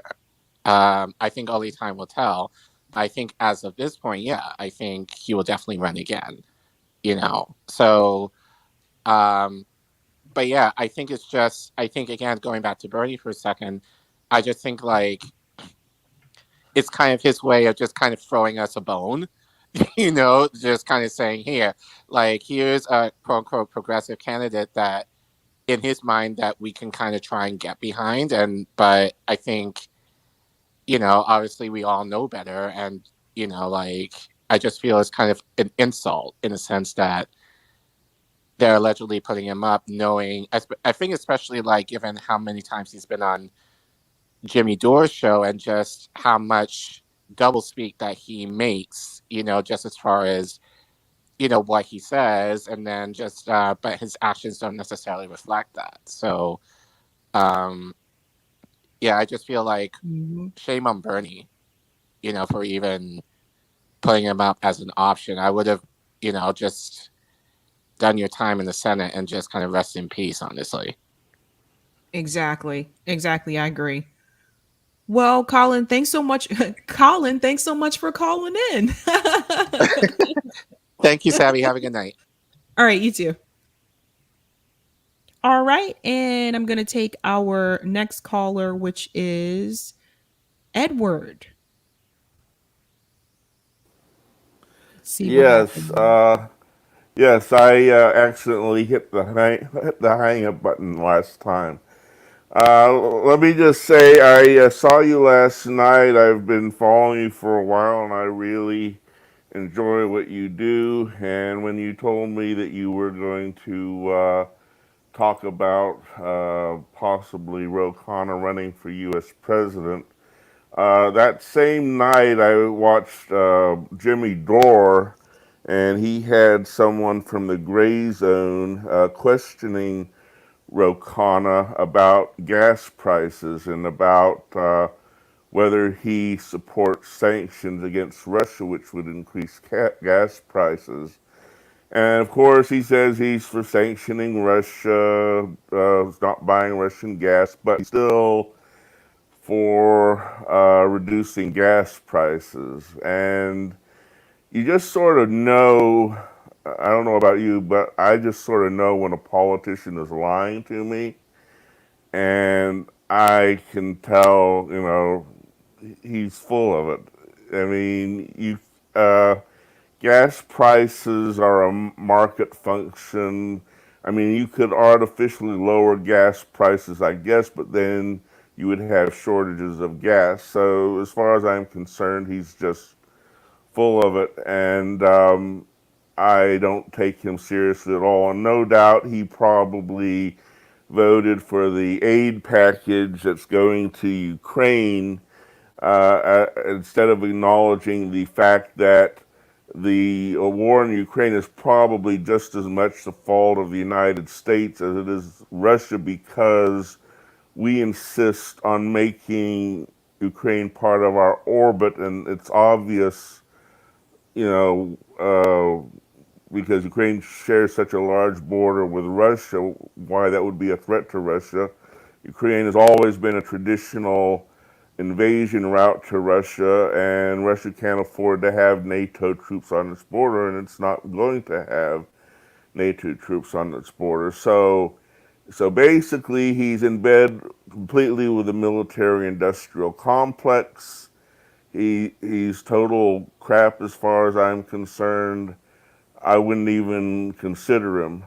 Now, I don't know what you think about this, but the one person, she used to be a politician. She's not in Congress now, but I actually, you know, tend to believe most of what she says, and that's Tulsi Gabbard. And if Tulsi Gabbard were to somehow miraculously win the Democratic nomination, I could see going with her. I would prefer she run as an independent, but if she chooses not to do that, I'm okay with going with the Green Party or even going with the Libertarian Party if I have to, because I don't want to vote for crooks anymore for president. I'm just done with it. I don't care for that anymore, and I'm just not going to do it anymore. And I pretty much assume that mostly anyone who's a Democrat or Republican is probably a crook at this point. And you know, the last time I voted Democrat was in 1988, and that was just after I moved to the Boston, Massachusetts area from Florida. I spent almost 32 years of my life in the area where you're sitting right now. I'm very familiar with the Boston area. I last lived in Saugus, but I'm calling you now from Brattleboro, Vermont, where the rent prices aren't so crazy. So I can actually afford the rent out here in Brattleboro. So anyway, that's pretty. I guess I would only ask you, what do you think about Tulsi Gabbard? I'm actually trying to see if I can get Tulsi Gabbard to come on. She's very busy, so I'm crossing my fingers here. I definitely like her take on no regime change wars. I definitely agree with her on that. I felt like that was one of her stronger moments of her campaign. I definitely like the fact that a lot of people don't know this, but Tulsi Gabbard also had a reparations plan when she ran for president in 2020. She also had a Medicare for all bill, but her bill was a little bit different from Bernie Sanders. She didn't really get a chance to really talk about all that because they cut her mic. A lot of the times, like during the Democratic primary debates, they didn't really want to let her talk, especially after she like chewed out Kamala Harris. Let's just be real. But yeah, like I was a really big Bernie supporter. Some of the things that Tulsi has said recently strike me to be a bit odd, a bit out of character for her. But that's also one of the reasons why I do want to interview her. I do like the fact that the big one is I do like the fact that she's against like the regime change wars. She served in the military. My dad served in the military. So it would be nice to talk to her to get her perspective on things. And I am curious, like why she's, she's pretty much in my mind, based on what I've seen. I think she's pretty much left the Democratic Party. I think if she were to run, she should run as an independent or third party candidate. So yeah, I'm iffy on Tulsi. I think she has some good takes. I think she has some bad takes. But that's where I stand with her right now. Just a bit of mild criticism. I hope you won't take this the wrong way. I saw your interview with Nick Brana, and basically, I don't take the sexual allegations against him very seriously. I've seen this movie too often, and it's getting boring. But what I wish you had concentrated more on than the sexual allegations was the apparent mismanagement of the People's Party. I was expecting to see a People's Party National Founding Convention by now. I was expecting to see hopefully at least a dozen candidates running in strategic districts by now, and he's just not making the progress he needs to make. I mean, I was sending a 10-month dollar a month contribution to the People's Party, and I quit it because I'm just seeing total incompetence by the leadership. I mean, I support the ideals of the People's Party, but I don't see the leadership getting the party anywhere. And right now, I'm preferring the Green Party as a source for my vote. Again, I'm not touching the Democrats or Republicans. That's not even an issue. But I just wish you'd talk more about the apparent mismanagement that of the party that I think Nick Brand is possibly guilty of, as opposed. Yeah, yeah. Well, yeah, thank you for that. I have invited him back on to discuss new video evidence that has surfaced um recently on Twitter. So hopefully he will be able to come back on and discuss um more in detail what happened with the volunteers, especially now that we have that video evidence. But yeah, no, I hear where you're coming from. I think that there's a lot of questions out there, and there's a lot that people want, answered. And I think that the more information that he provides, I think the better that will be for the viewers, because people really want to know, like, what happened here, like what went wrong. Um, and I, for one, unfortunately, I was one of those people where I wasn't at the MPP convention. I wasn't there early on like some of the other people who were involved. So there are some things that I missed as well. But yeah, I mean, I definitely appreciate that criticism. Well, thank you, and I do love the work that you're doing, and I intend to keep on being a viewer and keep up the good work. Thank you so much. Thanks so much for calling Yeah. in. All right, Eric, can I go ahead and take those comments on Rockfin?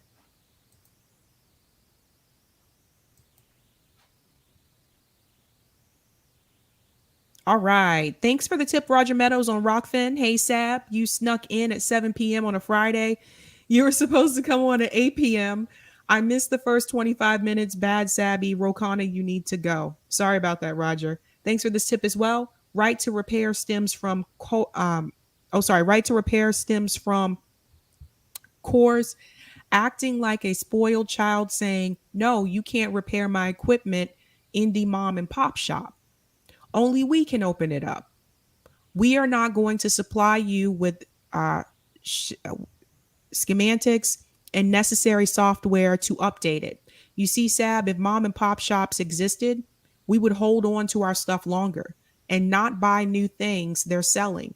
Right to repair would make OS open source, allowing for mom and pop to provide customized updates. Yeah, that's good to know. That's good to know. Definitely cool. Yeah. I couldn't remember exactly what it was, what that ballot measure was that we had for the mom and pop, excuse me, for the right to repair, but I knew it was important because so many people were like, "Oh my gosh, this is so important that it passes," but it had to deal with automobiles.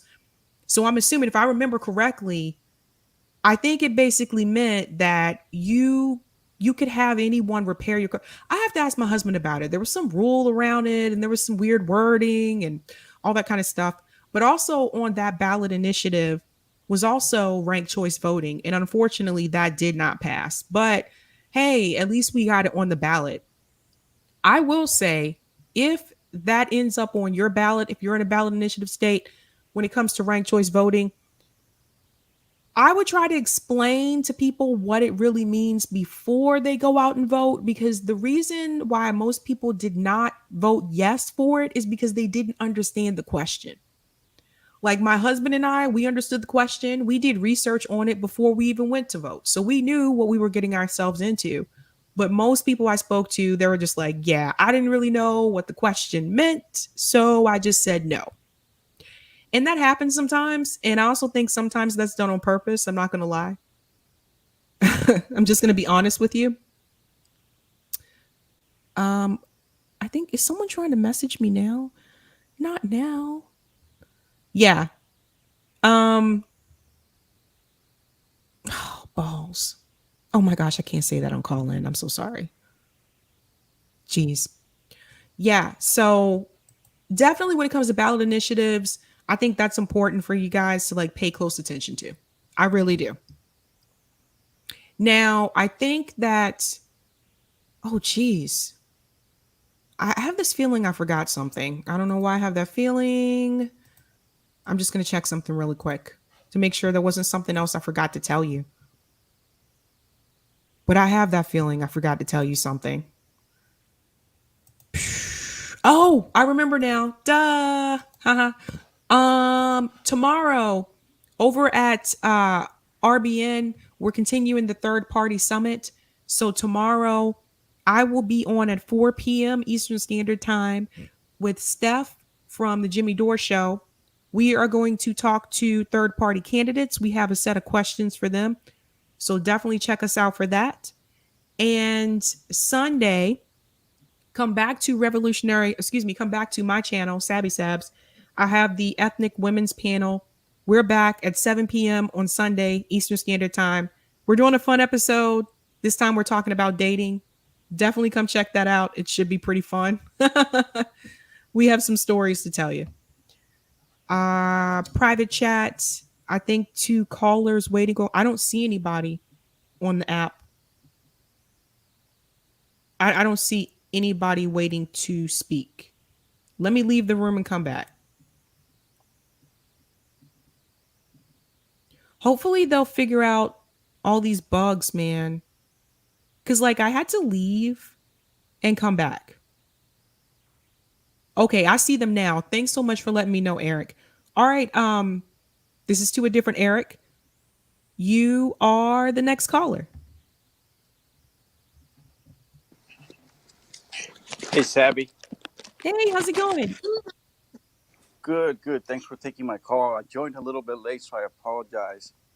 I didn't get a chance to hear everything, but I wanted to just talk a little bit about Khanna and the Green Party reps that were in CJ's earlier summit meeting.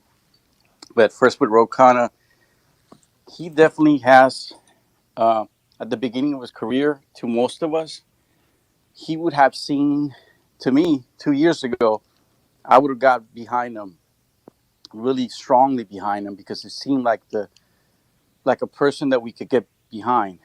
But then as time has gone on, especially even with this latest revealing of himself with Max Blumenthal, you can't help but say the guy completely is a fraud.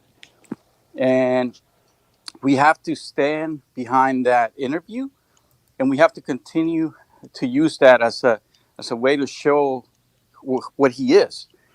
And we shouldn't let up on that, because in doing what he did, he completely revealed what he's going to do if he gets more power, which is more of the same. So we cannot let him pass on that at all. Anything that he does from here on out, he's going to have to prove it back to us with actions and not words. Meaning that if someone like him wants to win back us, people like, that are watching your show, he cannot win us with just words. He has to win us with actions and policies that he actually gets through for us.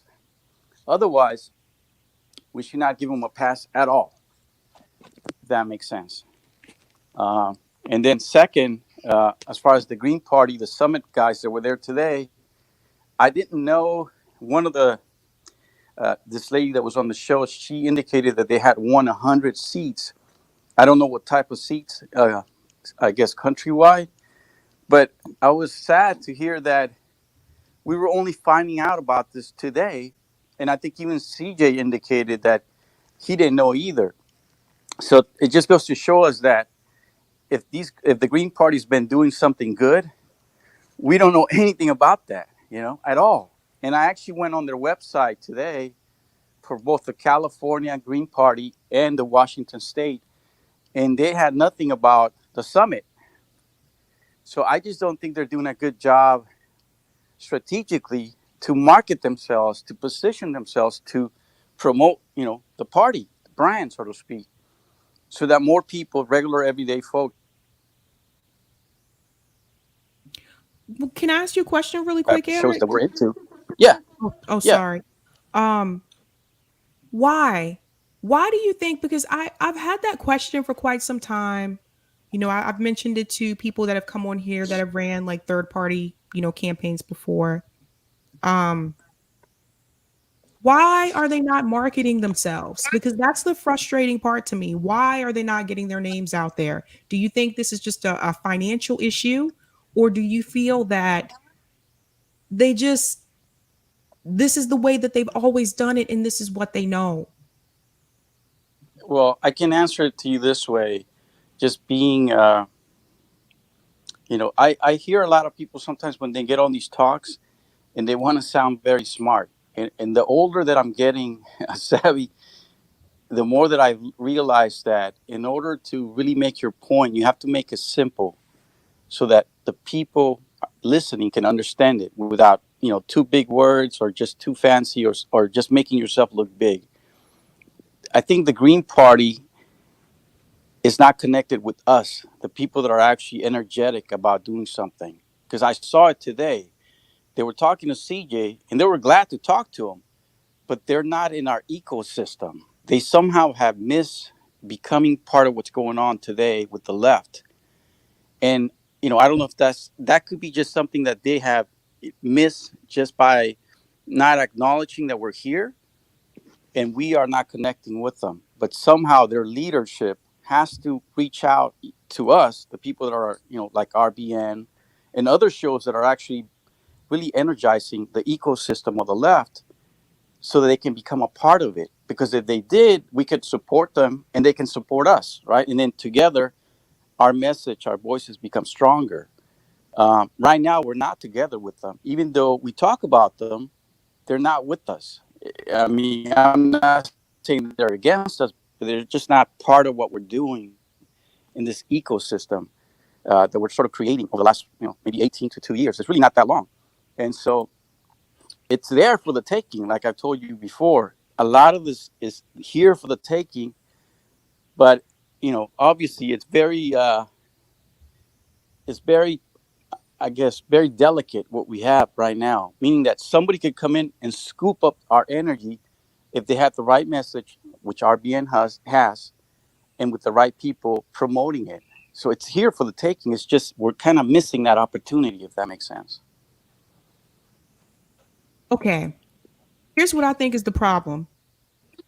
I think the reason why they may not be with us is because if you look at the past, let's go back to like the Bernie campaigns and all that fun stuff. I think the reason why they're not with us is because they have really not been their campaigns have not been included in the left space. And what I mean by that is obviously, mainstream media tries to smear like progressive candidates and left candidates as they're always going to do. They do the same thing to Green Party candidates. But what I notice is that even in left independent media, those candidates, those third party candidates, were not brought onto those platforms. That is so odd to me. Like now I Yeah. think back on it, and I don't know why I didn't really pick up on this Mm-hmm. before, but why is it that people like Howie Hawkins, Jill Stein, and those are just on the federal level. But I'm talking about even some of the ones that ran for like Congress, that ran for Senate. Why were they not brought on to those left independent media shows? Why were their campaigns not presented? Why were they not even mentioned? So I think that the fact that both sides are pretty much shunned or smeared by mainstream media, if anything, left independent media should have taken them in. Because if you look at the platform that the Green Party had for 2020, the Green Party had more of a progressive platform than some of the progressive candidates that ran for office. Yes. So it's just Yes. that is such a good point. It's just like they're not giving that attention, they're not giving that space, and that's disappointing. Hopefully that will change, you know? I think you're 100% right. I think maybe we need to be self-aware of us, the independent channels and the listeners, that maybe we should have been asking for that to be a part of our what was happening a couple of years ago, to include them into this. I think some of it could be that the legacy that the Green Party has as not, as a non-winner, if that makes sense. That they sort of, their moniker is not equated with winning, and so while they're there as a third party, you don't. I don't want to say you, but in general, people don't see them as a winning option, if that makes sense.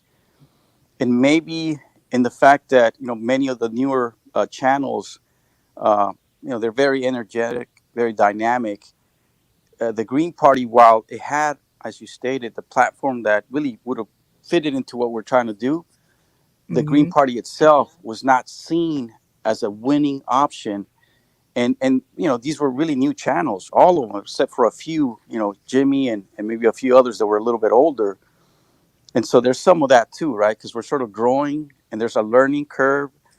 I mean, that's the other thing. Many of the channels today are going through a learning curve, all the Right. while, fighting YouTube. So it's a lot of things sort of pulling at this. And there's no centralized place where we can go other than YouTube as a platform. But, even Jordan from Status Coop, who I don't agree with many times, although I respect them, but I don't agree with them a lot sometimes, just on some of his takes. He has had that idea that you share, that if all the channels had a place where we could go to, where they were collectively, working together and it was more Hmm. unified, maybe even that, because, at work, for instance, like if you work in a company and you have various departments, just by the mere fact that you interface with them a little bit, there's synergy that's created by those instances where you're working with them closely with them, and you also gain other things, right? So if all these channels were in one place sort of working together, they would be much stronger. We don't have that. In some ways we're sort of missing that unity among the channels. Not that they're all going to say the Hmm. same thing, but unity in the sense that, and maybe unity is the wrong term. I'm not sure what term we want to give it, but that would give us, and that would give a flagship for people to say, hey, that's, we could go over there. We can go and listen to this network or this group of people. We currently don't have that, and so the way that we end up, listening to Savvy is either through someone else. Maybe we see you in someone else's channel, and then we kind of stumble, well, not stumble, but we find about you or others that way. So there's a lot of things that are there that are not completely ironed out, I guess you could say. But in order to make them structure, you have to really think of these things strategically, and to be strategic, it takes planning, it takes experience too, and so, and that happens in the background. That's the kind of work that happens in the background that people would have to do, really think it through. They don't have to be in front of the camera. When you're a strategic planner, you have to work behind the scenes and sort of command and drive where the ship is sort of going. And I'm not sure that we have that really. And so, but we need that, because the other side has it. The people that are making those decisions that make the mainstream media the way it is, and that keeps the message unified. Those are people behind the background that are strategically, pulling the gears and saying, "Don't talk about this. Talk about this." Those people we never see, but I can assure you they're there behind the backgrounds, making a lot of money. And I'm not saying that we would have to have the people here on our side making a lot of money, but we would have to have people strategically thinking about this, because that's part of what we need. Team, you have people in the front like Rome. I love Rome because he's out there, he's doing direct action, and he almost reminds me of Tupac sometimes. uh, Yes. right, right. And I love him for that, but I can recognize I can never be Rome. That's not me. I could play another role. Well, we need other people behind the background, behind what Rome is doing, to be strategic, to push him forward, but to support him. I don't know if that makes sense, but that's where I think we need more of this strategic planning behind us. So I hear you, man. Well said. Well said. Sorry, I just got another text thing going on. I hear you. but thank I totally hear where you're coming from, and I think you're right. Like, you know what? You know where people work together that I've noticed. If you notice all the people in on the right, with independent media? Yes. They work together. Yeah. Yes, they do. You notice that? They fall in line with the same message. Yep. They literally follow the same talking points, and they will not falter. Like if once they know they have to talk to a point, they stick to it, and they just keep pounding on it. You know, Mm-hmm. we need to kind of do some of that too. I hear you. I hear you. Eric, But thanks so thank much you, for Sabby. calling in. Thank you There's so a much. lot Thank of you. Have a good one. you too. I just want to say there's a lot of Erics tonight, just like last time. So I want to take the next caller, which is Anthony. Anthony.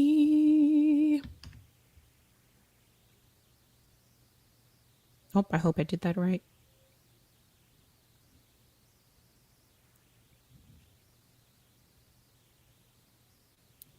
Anthony, can you hear me? I'm gonna come out and go back in.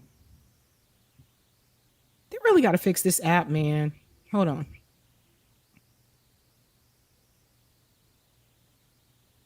All right, I'm coming back into the room. Maybe it'll switch now. Okay. Anthony, you're listed as a caller. I think you have to unmute.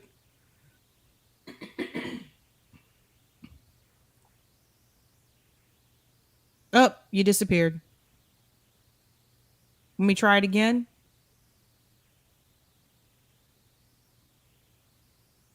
Okay, you're listed as a caller now. You just got to unmute. Hey, how's it going? Sorry about the troubles. Yeah, this app is it's pretty buggy, but hey, at least they got it off just iPhone, so that's a plus. And kind of like the Rockfin app, that was pretty buggy for a while too, but they're working it out. It's just good to have alternatives. How's it going, Sabby? It's going great. How are you? I'm so good. Oh gosh, it's such an honor to talk to you on this show on this evening. And there's so many good shows going on right now that Door and Revolutionary Blackout and everything that you want to watch, and there's just not enough time. But so it's an honor. And I know you were talking about Khanna today, right? And I don't know why they floated that story that he's running for president because.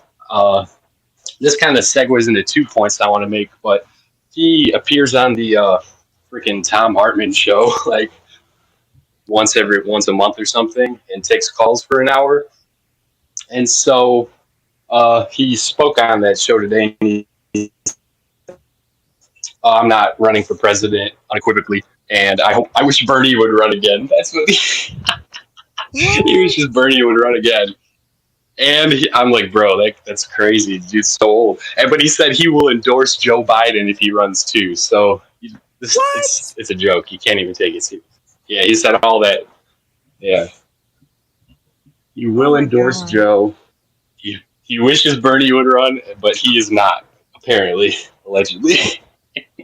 This guy's a joke, man. This is such a joke. I don't Big time. And yeah, he's the worst. And I called into the program, and I love these programs. Like, I mean, I hate the Tom Hartman. It's like it's counter, productive, counter revolutionary, counter everything. And but all the congressmen like Mark Pocan and Khanna, they go on it all the time. And if you finesse your way into the call queue, you can ask them a question and kind of get them in the gotcha moment. And yeah, I even do that with my local NPR radio show here. I hate it. It's neoliberal. They're propagandists, but they have all the right players on, so I call in all the time and just pitch them a tough question. But so I asked Khanna today about the Azov, basically the whole Ukraine situation. I said, hey, you signed a letter in 2019 saying they should be a terrorist organization. How come it doesn't concern you that they're officially a part of the Ukraine government? And Khanna's like, yeah, well, we can't send weapons to them, but it's a big context. There's a bigger picture, and it's a messy situation, and because Ukraine's in the fight for its survival. So basically, like, to me, that's just 7 ways of saying we got to work with Nazis because Putin's bad. I'm like, I wish, I don't know, it's insane. So that he's lost his mind on the Ukraine situation, kind of. I think he's lost his credibility too. But I agree. So you saw the interview with him and Max Blumenthal? oh my God, yeah, just his body language and the way he was walking. Like Jimmy said, if you were answering the question, you'd stop and talk to him. Didn't even talk to him. I don't even know Yeah. how I don't know how Max continued to do that because like when we did broadcast journalism in college, first of all, the equipment is maybe it's gotten better nowadays, but the equipment was pretty heavy. So it's like you're trying to like walk fast and catch up to that person at the same time talking in the mic, then passing the mic to them so you can pick up their sound as well. And somewhere behind you or near you is a cameraman, and the camera is really heavy. So I don't know how how he did it because like Ro Khanna was just like he was power walking through. Like, oh man. I was wondering about who his cameraman was too, because then when I saw he interviewed Massey, it looked like, I don't know, he must have had a tripod or one of his friends were with him, or he had a big selfie stick or something, because it didn't look like he was holding the camera with the Massey interview, which I thought happened on the same, time frame. But yeah, I love that. The way, I think they call that bird dogging, right? You kind of like pursue these politicians really. You stick to them and like you give them the worst, toughest questions and like just throw it in their face. And I love that. I actually kind of do it too. With, like I said, with all the congressmen, senators, if they ever have an event here at like a union hall and stuff or a town hall, and I always go and just try to like, I'll sit in the back real quiet the whole time and listen to them. And they're talking about boring stuff and Build Back Better. And it's insane. And then at the end, I'll ask a question or I'll go up to them and, I've gotten to yell at my senators, say, hey, you don't support Medicare for all. It's in the state Democratic Party platform. Why don't you support it? And I got to yell at her. So, it's just kind of, that's kind of activism I'm into. And like I said, calling the shows and giving them real tough questions. And that actually makes me think of this whole question about electoralism, actually. And I know there's a huge debate. And I'm of the opinion that different elections call for different strategies. And for example, like a general election, of course, we either want to vote for the third party or honestly delegitimize it by not participating. That's pretty much, what we would want for that. But let's say we have a statewide, I have a governor's race coming up in my state this year, and it's an incumbent. So she's going to win. She's not running against anyone. She's a shoo-in. But I'll still vote in the Democratic primary. I'm going to write in Mickey Mouse, Donald Duck, whatever, just to, detract from the incumbent's percentage. And that's in that election, that strategy. And, there's another strategy, another election. So my opinion on electoralism is, yeah, it's pretty much a dead end. It's rigged beyond, saving. But I still like to be really hyper informed and know every congressperson and every bill and every candidate, and at least in my locality. And that's the best way we can decentralize it. If we're all aware of everything in our state and our city, then we can kind of share the information amongst each other, and we'll pretty much know all the lies that these Congress people are telling. We'll say, oh, I heard him say this on this radio show, but then I saw him at a town hall and he said, yeah. So even if we're not into electoralism, I think we should be into it just to be aware. Yeah. Well said. That's a good point. Thanks so much for calling in, Anthony. You got it. All right. I'm going to read this really quick and then I'm going to go to the next caller because this is about the right to repair. This is what I was trying to tell you guys about. The Right to Repair initiative in Massachusetts made it so that auto repair shops can access the source code. That's what it was for the diagnostic systems in cars so that auto manufacturers couldn't keep it proprietary. Yes, that's so important. Thank you so much for that, Greg Bruce. Thank you for explaining that. That's why I'm saying, I was like, I don't know the details, man. I don't know, but I just knew it was a big deal. All right, I'm going to take the next caller, which is Donald. Hello, old friend. How you doing, Seth? Thank you for taking my call. Hey, how are you? Good. Yeah, Louis Rossman is one of my YouTube heroes. You know, he's the one that's been fighting for right to repair, going to various states to lobby for it. And he went to Congress in D.C. He's, you know, like you, one of my YouTube heroes, you know, and he's great. But back to what you were talking about, I love Max's characterization. He calls him Ro Neo Khanna. You know, and I think his resume says U.S. congressman and professional weather vane. Pretty sure that's what it says. But if could I make a comment about third parties? You know, because we were talking about the third party summit and all that.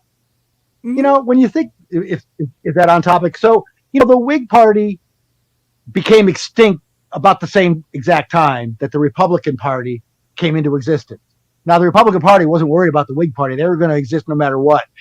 But you could kind of call the abolitionists, you know, which at the time everything's kind of flip-flop, but the Republican Party, you know, they were essentially going to be a third party. If the Whig Party didn't disband, they would have been a third party. And, you know, and you could look at Andrew Jackson as kind of like a early version of Trump, or Trump's a later version of Jackson in a way, because he was about populism. And he was ruthlessly horrible with the Indians and all that. But he did, in fact, engage the unwashed masses in the coalition. So in a way, the Democratic Party, you know, I mean, let's face it, the Democratic Republicans were a pretty elitist party, Jefferson and the rest of them. So in a way, the Democratic Party itself would have been a third party. So this idea that, oh, a third party can never succeed. There's two examples that our two major parties essentially started out as would-be third parties. And the other thing that people say, oh, but they never win anything. Yeah, but if you look at the socialists and communists, I mean, they were getting millions of votes, you know, in the late 20s and the 30s before FDR took office. They had a huge impact. FDR was a centrist, but he did what he did because politically, I think he really wanted it. He felt that it was important, but he was doing it because he was forced to by third parties. Go back to the late 19th century, the Populist Party, the Follett, and the Progressive Party. All these third parties, if you take all of them away, we wouldn't have what we have today. So I just find it really, you know, learn some history, folks. If you're a modern day person that says, and, you know, I'm talking about true progressives, you know, Kyle Kalinske, a lot of people, oh man, but third parties, they never win anything. Third parties, including, like I said, you know, you could argue the two major parties, all of the gains we've gotten in history, some of them we didn't maintain, but it was all done, vast majority of it, not within any of the major parties. It was all forced by third parties. So I'll leave it there and get your comment. Yeah, no, I'm so glad that you said that, because I don't think a lot of people realize that. You really do have to go back and read the history of it, especially when we talk about parties in this country. And if I remember correctly, I have to double check this, but I believe Abraham Lincoln, I thought he was technically a third party candidate. I have to look that up. Well, he probably must have been, because until he ran for president, the Whig Party still existed, but he ran for Senate first. I don't think he won. I'm not sure. But yeah, I think you're exactly right. Yeah, so it's like, I think the problem is, like, we continue to tell ourselves that third party candidates can't win, so we don't vote for them because we have that notion in our head, right? So we have to deprogram our minds. We have to convince ourselves that they can. Yeah. And we lose the fact that a party is not a party of one. That we look at Bernie or we look at AOC. Yeah, she's the one. No, those people never get it. And believe me, go back to, you know, Marx, and go back to, you know, the people that form these third parties. Yeah, they like to have a leader that could be eloquent, like a W.B. Du Bois, who was the real deal leader, but they weren't going to get it done. It was the parties that got it done. It was the people going out into the streets and educating people and doing the stuff. It wasn't because one leader was great with oratory. You know, I mean, it was the parties, and we lose that. We just think that, oh yeah, Bernie's the one. No, it's the party that put him there, and the party that's going to, you know, get it done. So I agree with you totally. It's not about, you know, individuals. It's the party. It's the masses. That's always been the case. And like I say, it's always been the third parties that have, you know, whether, like you said, it's not third party candidates didn't win, but the parties and the force that they, you know, maintained and diffused throughout the society is what got these changes done. Mm. You're right. That's a good point. It's so frustrating to me when I see like other countries have like 4 and 5 and 6 parties, and people here are still so stuck on like the duopoly. Like they don't think there's any other way. And they're like, oh, but you can only vote for 2 people on the ballot. And I'm like, there's other people on our ballot too. Don't you see their names? And they're like, oh, yeah, but like, no, like you really have to change your way of thinking. And you have to convince yourself that, yes, I do have more options. No, I don't just have to vote for Democrat or Republican. No, I don't have to cheat. I don't have to choose between the lesser of 2 evils. And I think, hopefully going Yep. into 2024, hopefully we can get rid of that phrase, because I never really liked that phrase, the lesser of 2 evils. Like what is that? Yeah, it's like saying, well, we're going to drown in 5 years instead of 1 year because they're not going to flood the zone with more negative stuff for a few more years. So it's just delaying the inevitable. It's not like they're going to change anything, and they never have. If I Exactly. could throw in one more, one more thing that, of course, the absolutely brilliant, Richard Wolff. No matter who it is, I have some disagreements with most folks, but Chris Hedges and Richard Wolff, it's really hard to find. Not that I'm looking to, but they're just so spot on, like 100% of the time. And here's what Richard Wolff said. He was talking about a left wing, like a socialist, like far left party in Europe, and he was talking. They were they were an MP. They were in the parliament. And they said, "Gee, you guys, you're hurting these were, in other words, it was a right winger and a left winger talking." And the left winger said, "You need not a right winger, but like a centrist, saying that, yeah, and we're trying to, it was a centrist. We're trying to do stuff, but you're making it hard because you're trying to drag it on." He said, "No, you need us because we don't expect you to adopt our whole far left agenda, but by taking the things that you want, cherry picking it, if you will, then you have us as a foil to say, hey, let's do this so it won't go too far left." Or Mm-hmm. Uh-oh. I think you cut out there for a second, Donald. I'm going to read this from Marcus really am I quick. back? Yeah, you're back. Let me read All this right. really quick. What we've been thinking with Marcus Cage said FDR's policies were because capitalism would have collapsed. The moment forced him more. Oh, the moment forced him more than anything. Thanks so much for that, Marcus. Okay, go ahead, Donald. Yeah, I know Betsy's waiting, so I'll just say, so if we had reasonable right wing parties, and I'm left of Bernie Sanders even at his best day, and maybe not quite as left as Richard Wolff, but pretty close. I'd make him my Treasury Secretary if I was president. But the idea that if you have right wing parties that are reasonable, not just for coalition purposes, but all the ideas are not left wing ideas. I happen to have my Second Amendment, sensibilities actually is formed by the yuppies. I have a sense of it's so far to the left it merges with the right. I believe in strong regulation, but freedom to bear arms, or something like eminent domain. The Hilo, it's a famous case, the Kilo case, where they said no, it doesn't have to be for highways. We could just say that your house is only one little house. We could take your footprint and we could build a skyscraper and get a lot more tax money. So now they say it's okay for capitalist purposes, just because of the tax money, to go with eminent domain. And it was 7-2 when we had a 5-4 balance. The two that voted against the eminent domain, expansion were, I think it was Alito and Thomas. It was two of the right wingers. So we need a legitimate right, conservative party, because maybe progressives don't always have the best, idea for how to move forward. So I'll leave it there. Well said. Well said. Thanks so much for your call, Donald. Thanks for listening to my jabbering. All right. I'm going to go ahead to the next caller, which is Betsy, and Betsy will be my last caller. Just looking at the time here. All right, Betsy, you are up next.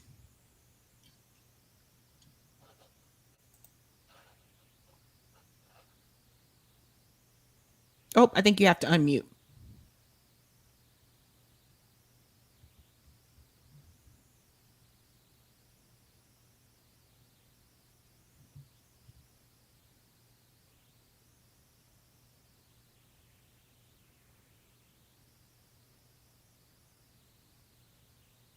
maybe try unmuting.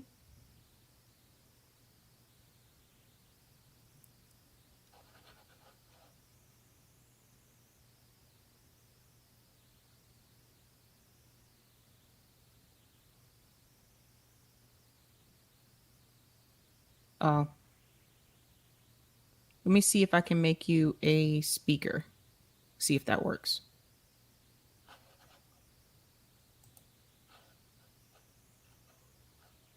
Indy left. Hello, Indy. Greetings on this Friday evening.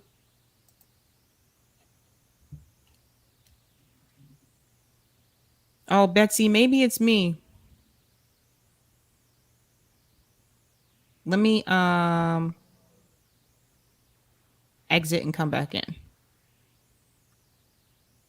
Don't worry, guys. One day all the bugs will work out. Let's see. I don't know what happened. I don't know what I did. Let me see. Oh, I clicked on the wrong thing. Okay. Okay, Betsy, try it one more time. I invited you to speak.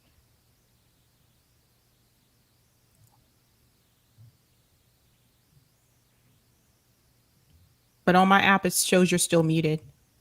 Does it show that on your app too, Eric? Oh, Eric has it on the screen. I guess I can just look over here. That was a little bit behind. Yeah, it looks like she's still muted. I know. Sometimes you have to keep hitting that phone and mute button a couple times, Betsy. If you can hear us. Yeah, that is one thing I think they have to fix.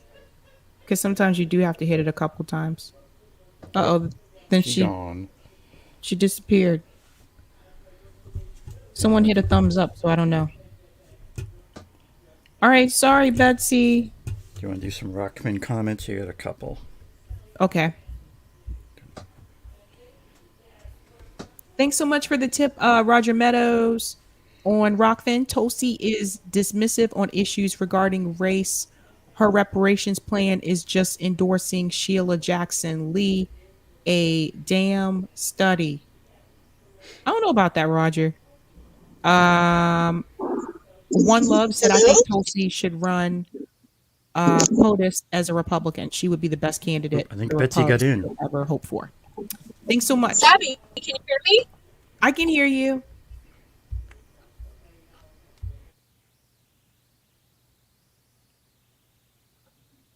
Are you there?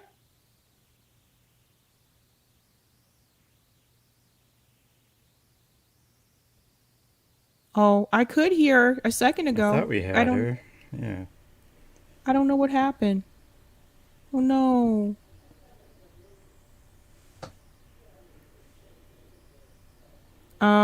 Was that all the Rockfin comments?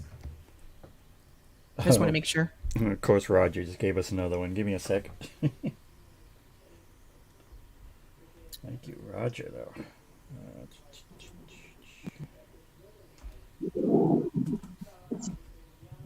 Oh, sorry for you. Hello? A long day. I can hear you.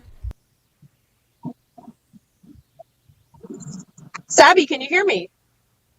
Yeah, we can hear you. Oh, awesome. Yay. Okay, I kept trying to unmute. I was sitting on mute a million times. And then I finally left the room. I hung up, left the room, came back in, and it seems to fix itself. Awesome. Anyway, how are you doing, Sabs? I'm doing good. I'm glad it's Friday. Friday. Me too. It was a really long work week. And I missed last week's show and call-in because I was out to dinner with a friend who I hadn't seen in since pre-Omicron days. And so we just had a really nice long dinner, and it was really, really fun, relaxing. But it meant I missed your show and call-in, so I was kind of sad. Yeah, so I do not I am not a fan of Ro Khanna running for president. I admit that I sort of had a little bit of a political crush on him when he was he like co-chair Bernie's campaign. I saw him at the victory rally in New Hampshire primary day and waved, and it was all super fun and everything. But yeah, I mean, let me ask you this: what has he done? What has he done to deserve the nomination? Setting aside for a moment that he is a member of the Democratic Party and, you know, and all that stands for, I would have far much more respect for him if he left the party. Even if he wound up doing what Bernie did and ran, you know, like ran as a Democrat. It's so funny. I feel like I have to correct people all the time when they're like, oh, well, Bernie was a Democrat and blah, blah. I was like, no, he ran for the Democratic nomination. He never actually became a Democrat, from my understanding, unless he did just for like a day and then left the party. I don't know. But, you know, where was Ro Khanna when we needed him to force the vote? What about when the vote was super close on funding, I forget how many millions of dollars for the Capitol Police? He didn't vote no. You know, like so right.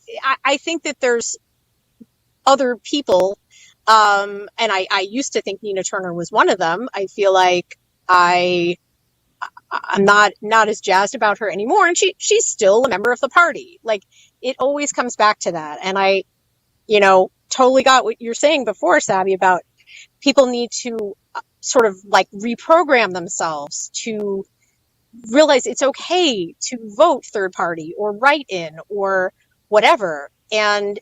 But it's just really hard, because unless you need a critical mass of people doing it, right? If not enough people do it, then it won't ever happen. And we need things like ranked choice voting, obviously, right? You know, and the other thing is, I was thinking what you were saying about how, like, in you know, countries in, you know, other parts of the world, in like Europe, for example, there you'll have like 4, 5, 6 parties, 10 parties, 20 parties. The huge difference, though, is that they have proportional representation. When we don't, you know, we don't have that. And I would love for us to have that, where you're voting, maybe you're voting for like someone in your geographic district, but then you're also voting for, you know, kind of like a slate, like maybe nationally, like we've got, say, a socialist slate or something. And then depending on how the vote goes, it would send X number of socialists to Congress for those seats. So it could be a mix of geographic and, you know, national, I don't know what you would call it, representation. But we don't have that. And the Democrats and the Republicans are never going to let that happen, because they want to be in power. So yeah, so I am a big fat no on Ro. It's I like it. No on Ro. And it sounds like he probably, you know, I think this could have been some trial balloon or something to, you know, boost his ego. I'm not really sure how, you know, serious he was or anybody else was about it. But like, here's this, like, can you imagine him running against Trump? I think if Trump, you know, runs and wins the nomination on the Republican side and Ro somehow won on the Democratic side, Trump would wipe the floor with him. And I say this as somebody who hates Trump. I grew up in New York. I've known about Trump shenanigans since I was a kid, because it was always plastered all over the newspaper, and everybody, you know, my family and friends, we all hated him. So I think it's sad but true that Biden might be, you know, half asleep, might be the best chance for a Democrat to beat Trump. That's not to say that someone else couldn't do it. And I just think that we've got to go big and bold, because we are out of time. We're out of time on the climate change. We're out of time, you know, healthcare costs. I mean, it's everything, right? It's like we have already passed the breaking point. People not being able to even having to make a choice now between, gee, do I go to work for this little extra overtime, but it's actually going to cost me more in gas to get there, right? Like, and the cost of food. I mean, right? I'm okay. I work from home, so I have no commute, but I see it in the cost of food, going up and everything, and I'm okay. I'm not worried about me. I'm worried about other people who are in these precarious situations, and seeing how the system has failed them again and again. And so gotta go big and bold and like run someone who is a populist, because I've given up. I've totally given up on the Democratic Party. It cannot be reformed from within. It can't be taken over, and I've soured on the People's Party. I'm so disgusted by the infighting and treating Nick Brana like he's some prophet or something. It's like it's really Prophet. gross. People, and I saw him on your show, and I think you did such a great job, Sabby. Like you, and I was so glad that he didn't just like leave the interview like he did with what's his face, Jordan. I can't remember, but I'm talking about the one he had. I think it was the same day or maybe the day before. Jordan Sheridan, and he just like left because he was so mad that Jordan was calling him to task. So I don't even know. I think maybe it's like somebody who we haven't identified yet, like a person. But again, it can't, just like with Bernie, it can't be, sounds cliche that, not me, us, but I have that sticker on my car for a good reason, because I really believe it. It can't be about one person. It has to be the movement. But so I think there's going to be someone who emerges, and, I would do everything that I could to try to help that person. I just, we are challenged by the electoral system and how it operates. The winner takes all, and it, with except for Maine and Nebraska, but it's kind of a joke. So that's kind of my thoughts. I mean, yeah, fine. If Roe wants to do it, like, fine. I think that it's laughable. And the other thing I almost forgot to mention was correct me if I'm wrong, he represents Silicon Valley. That's his district. Some of like the richest, most disgustingly rich people.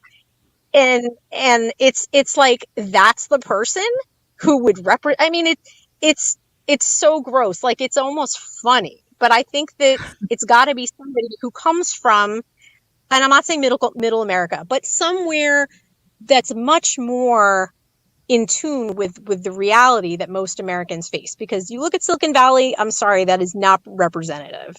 No, it's at not. all of America. No. So those are, that's my 2 cents about it. I maybe I sound like bitter or whatever. I mean, I am frustrated, and I try to do what I can at a super, hyper local level here in Massachusetts, and even within my little town of 10,000 people. And it's really tough, and I get burnt out, and like, I have to take breaks from it,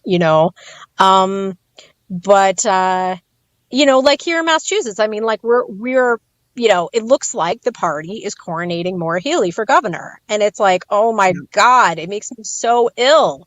And I like Sonia Chang Diaz. She's still a Democrat, though, at the end of the day. But I still like, okay, I'm gonna support her.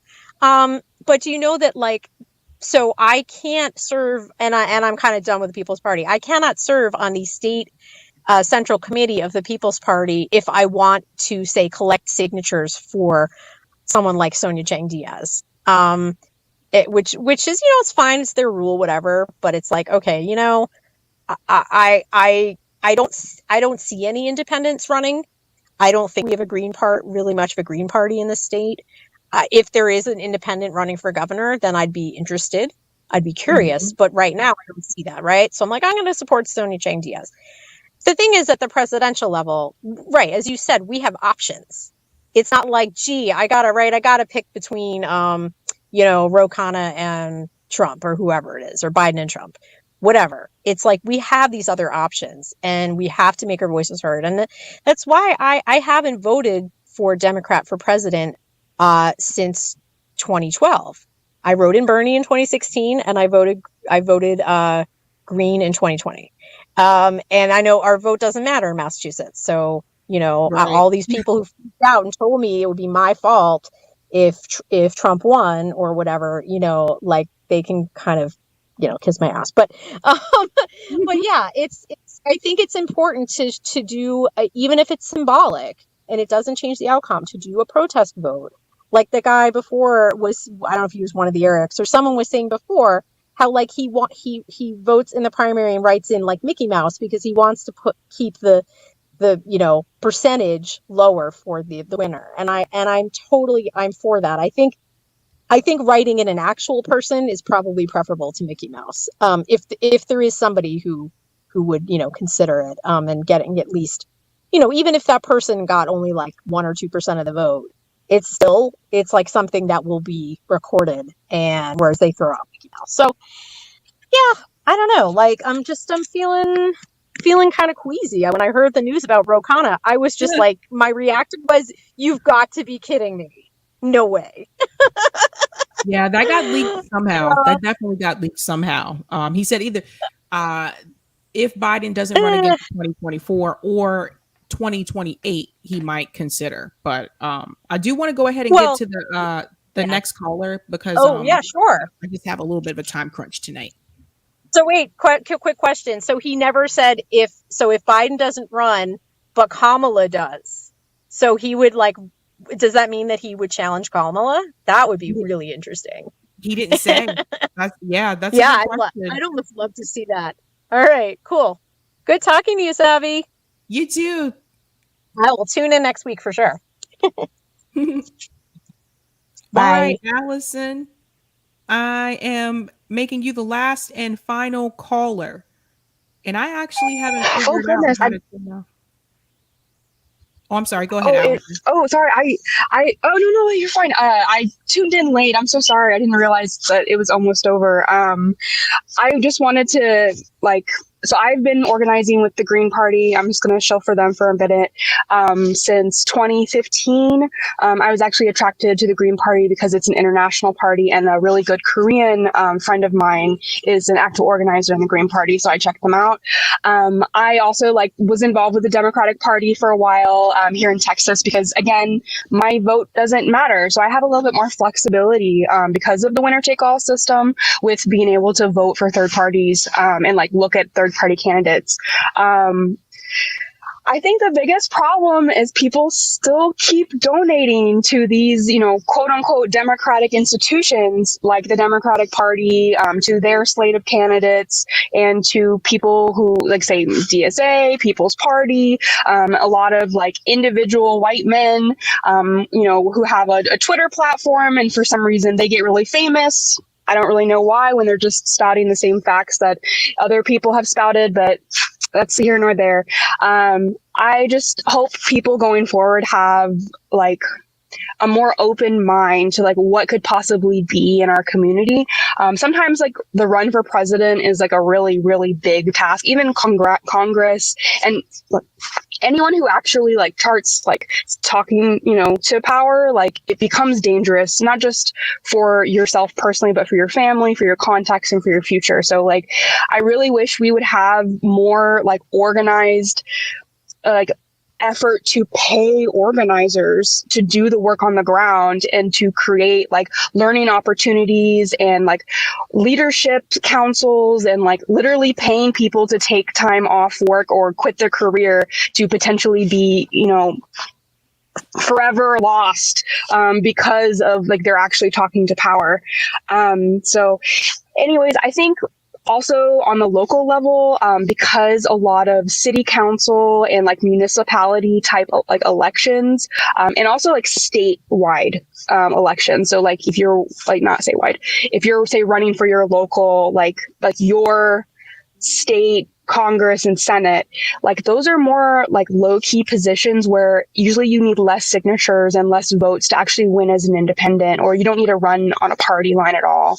I think some of our leaders who might be able to move the third party movement are in currently in positions, in city councils, either in small, medium, or large cities, or they're, doing trying to do work within the government already. I know a lot of people who have done military service are drawn to the cause, or people who are retired, because they don't have to worry about their next paycheck, or they don't they've already, that's a big thing when you don't have to worry about your next paycheck and you have food on the table and a house over your head and you can afford healthcare. You can actually dream big and think about becoming a candidate. But for so many people, that's not even a dream, because you're not even dreaming about next year for yourself personally, let alone for the the whole of the free world. Blah blah blah blah. So again, lastly, I just wanted to mention that Chris Hedges always mentions this all the time, that so many of our leaders that are the leader that could be leaders now and could be leaders in the future, or political organizers, they are locked up in prison right now on petty charges or for some other bullshit or for a mistake when they did young or for real shit. Sometimes, people have reasons to do what they do and they get locked up and then their whole future is ruined. Sometimes they can't even vote, they can't run for office. And even people who say that they are on the left will sometimes stigmatize people who have a criminal record. And I'm hopeful, but I'm also really pessimistic, because I'm hopeful because we have all the answers, right? We know how to fucking organize. People know how to do this. We've just been continuously doing it for capitalism and for the Democratic Party and for people who show for the Democratic Party.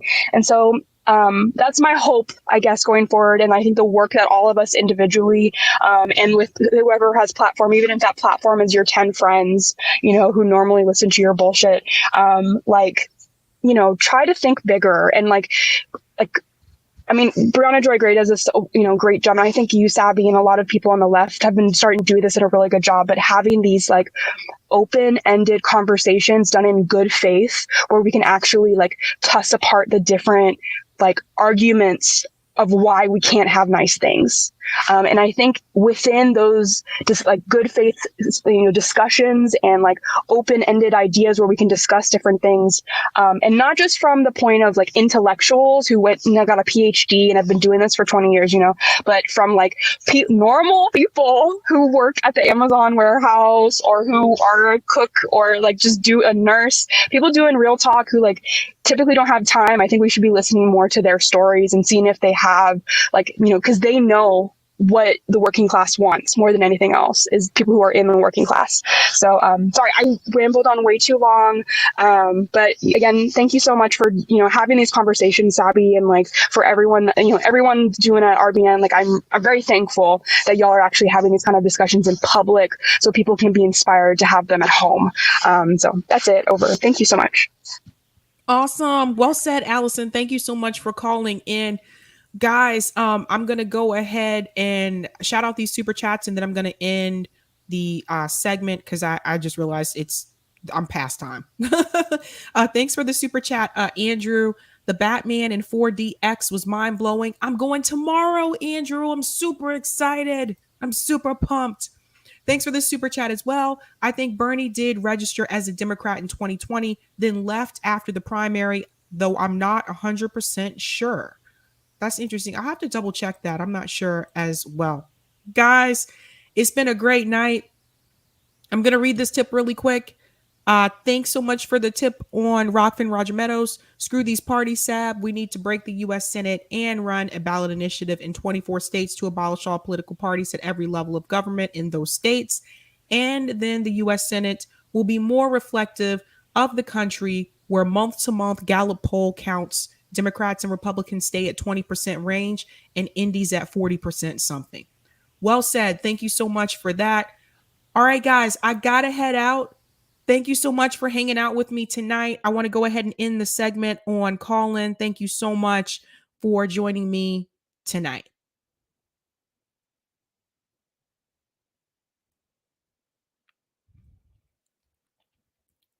Alrighty, honey buns. It is time for me to head out. It's Friday. I got a big day tomorrow. Again, I'll be on the third party panel at 4 p.m. Eastern Standard Time on Revolutionary Blackout Network tomorrow with Steph from the Jimmy Dore Show. We're going to be talking to candidates. We have some questions for them about education system. So join us for that. And join me again Sunday for the Ethnic Women's Liberation panel at 7 p.m. Eastern Standard Time. All right, guys. Thank you so much for hanging with me tonight. Hopefully, we'll get to see Cynthia another time. I think there might be a scheduling conflict, but thank you guys so much for hanging with me. Have a good night. Keep up the fight.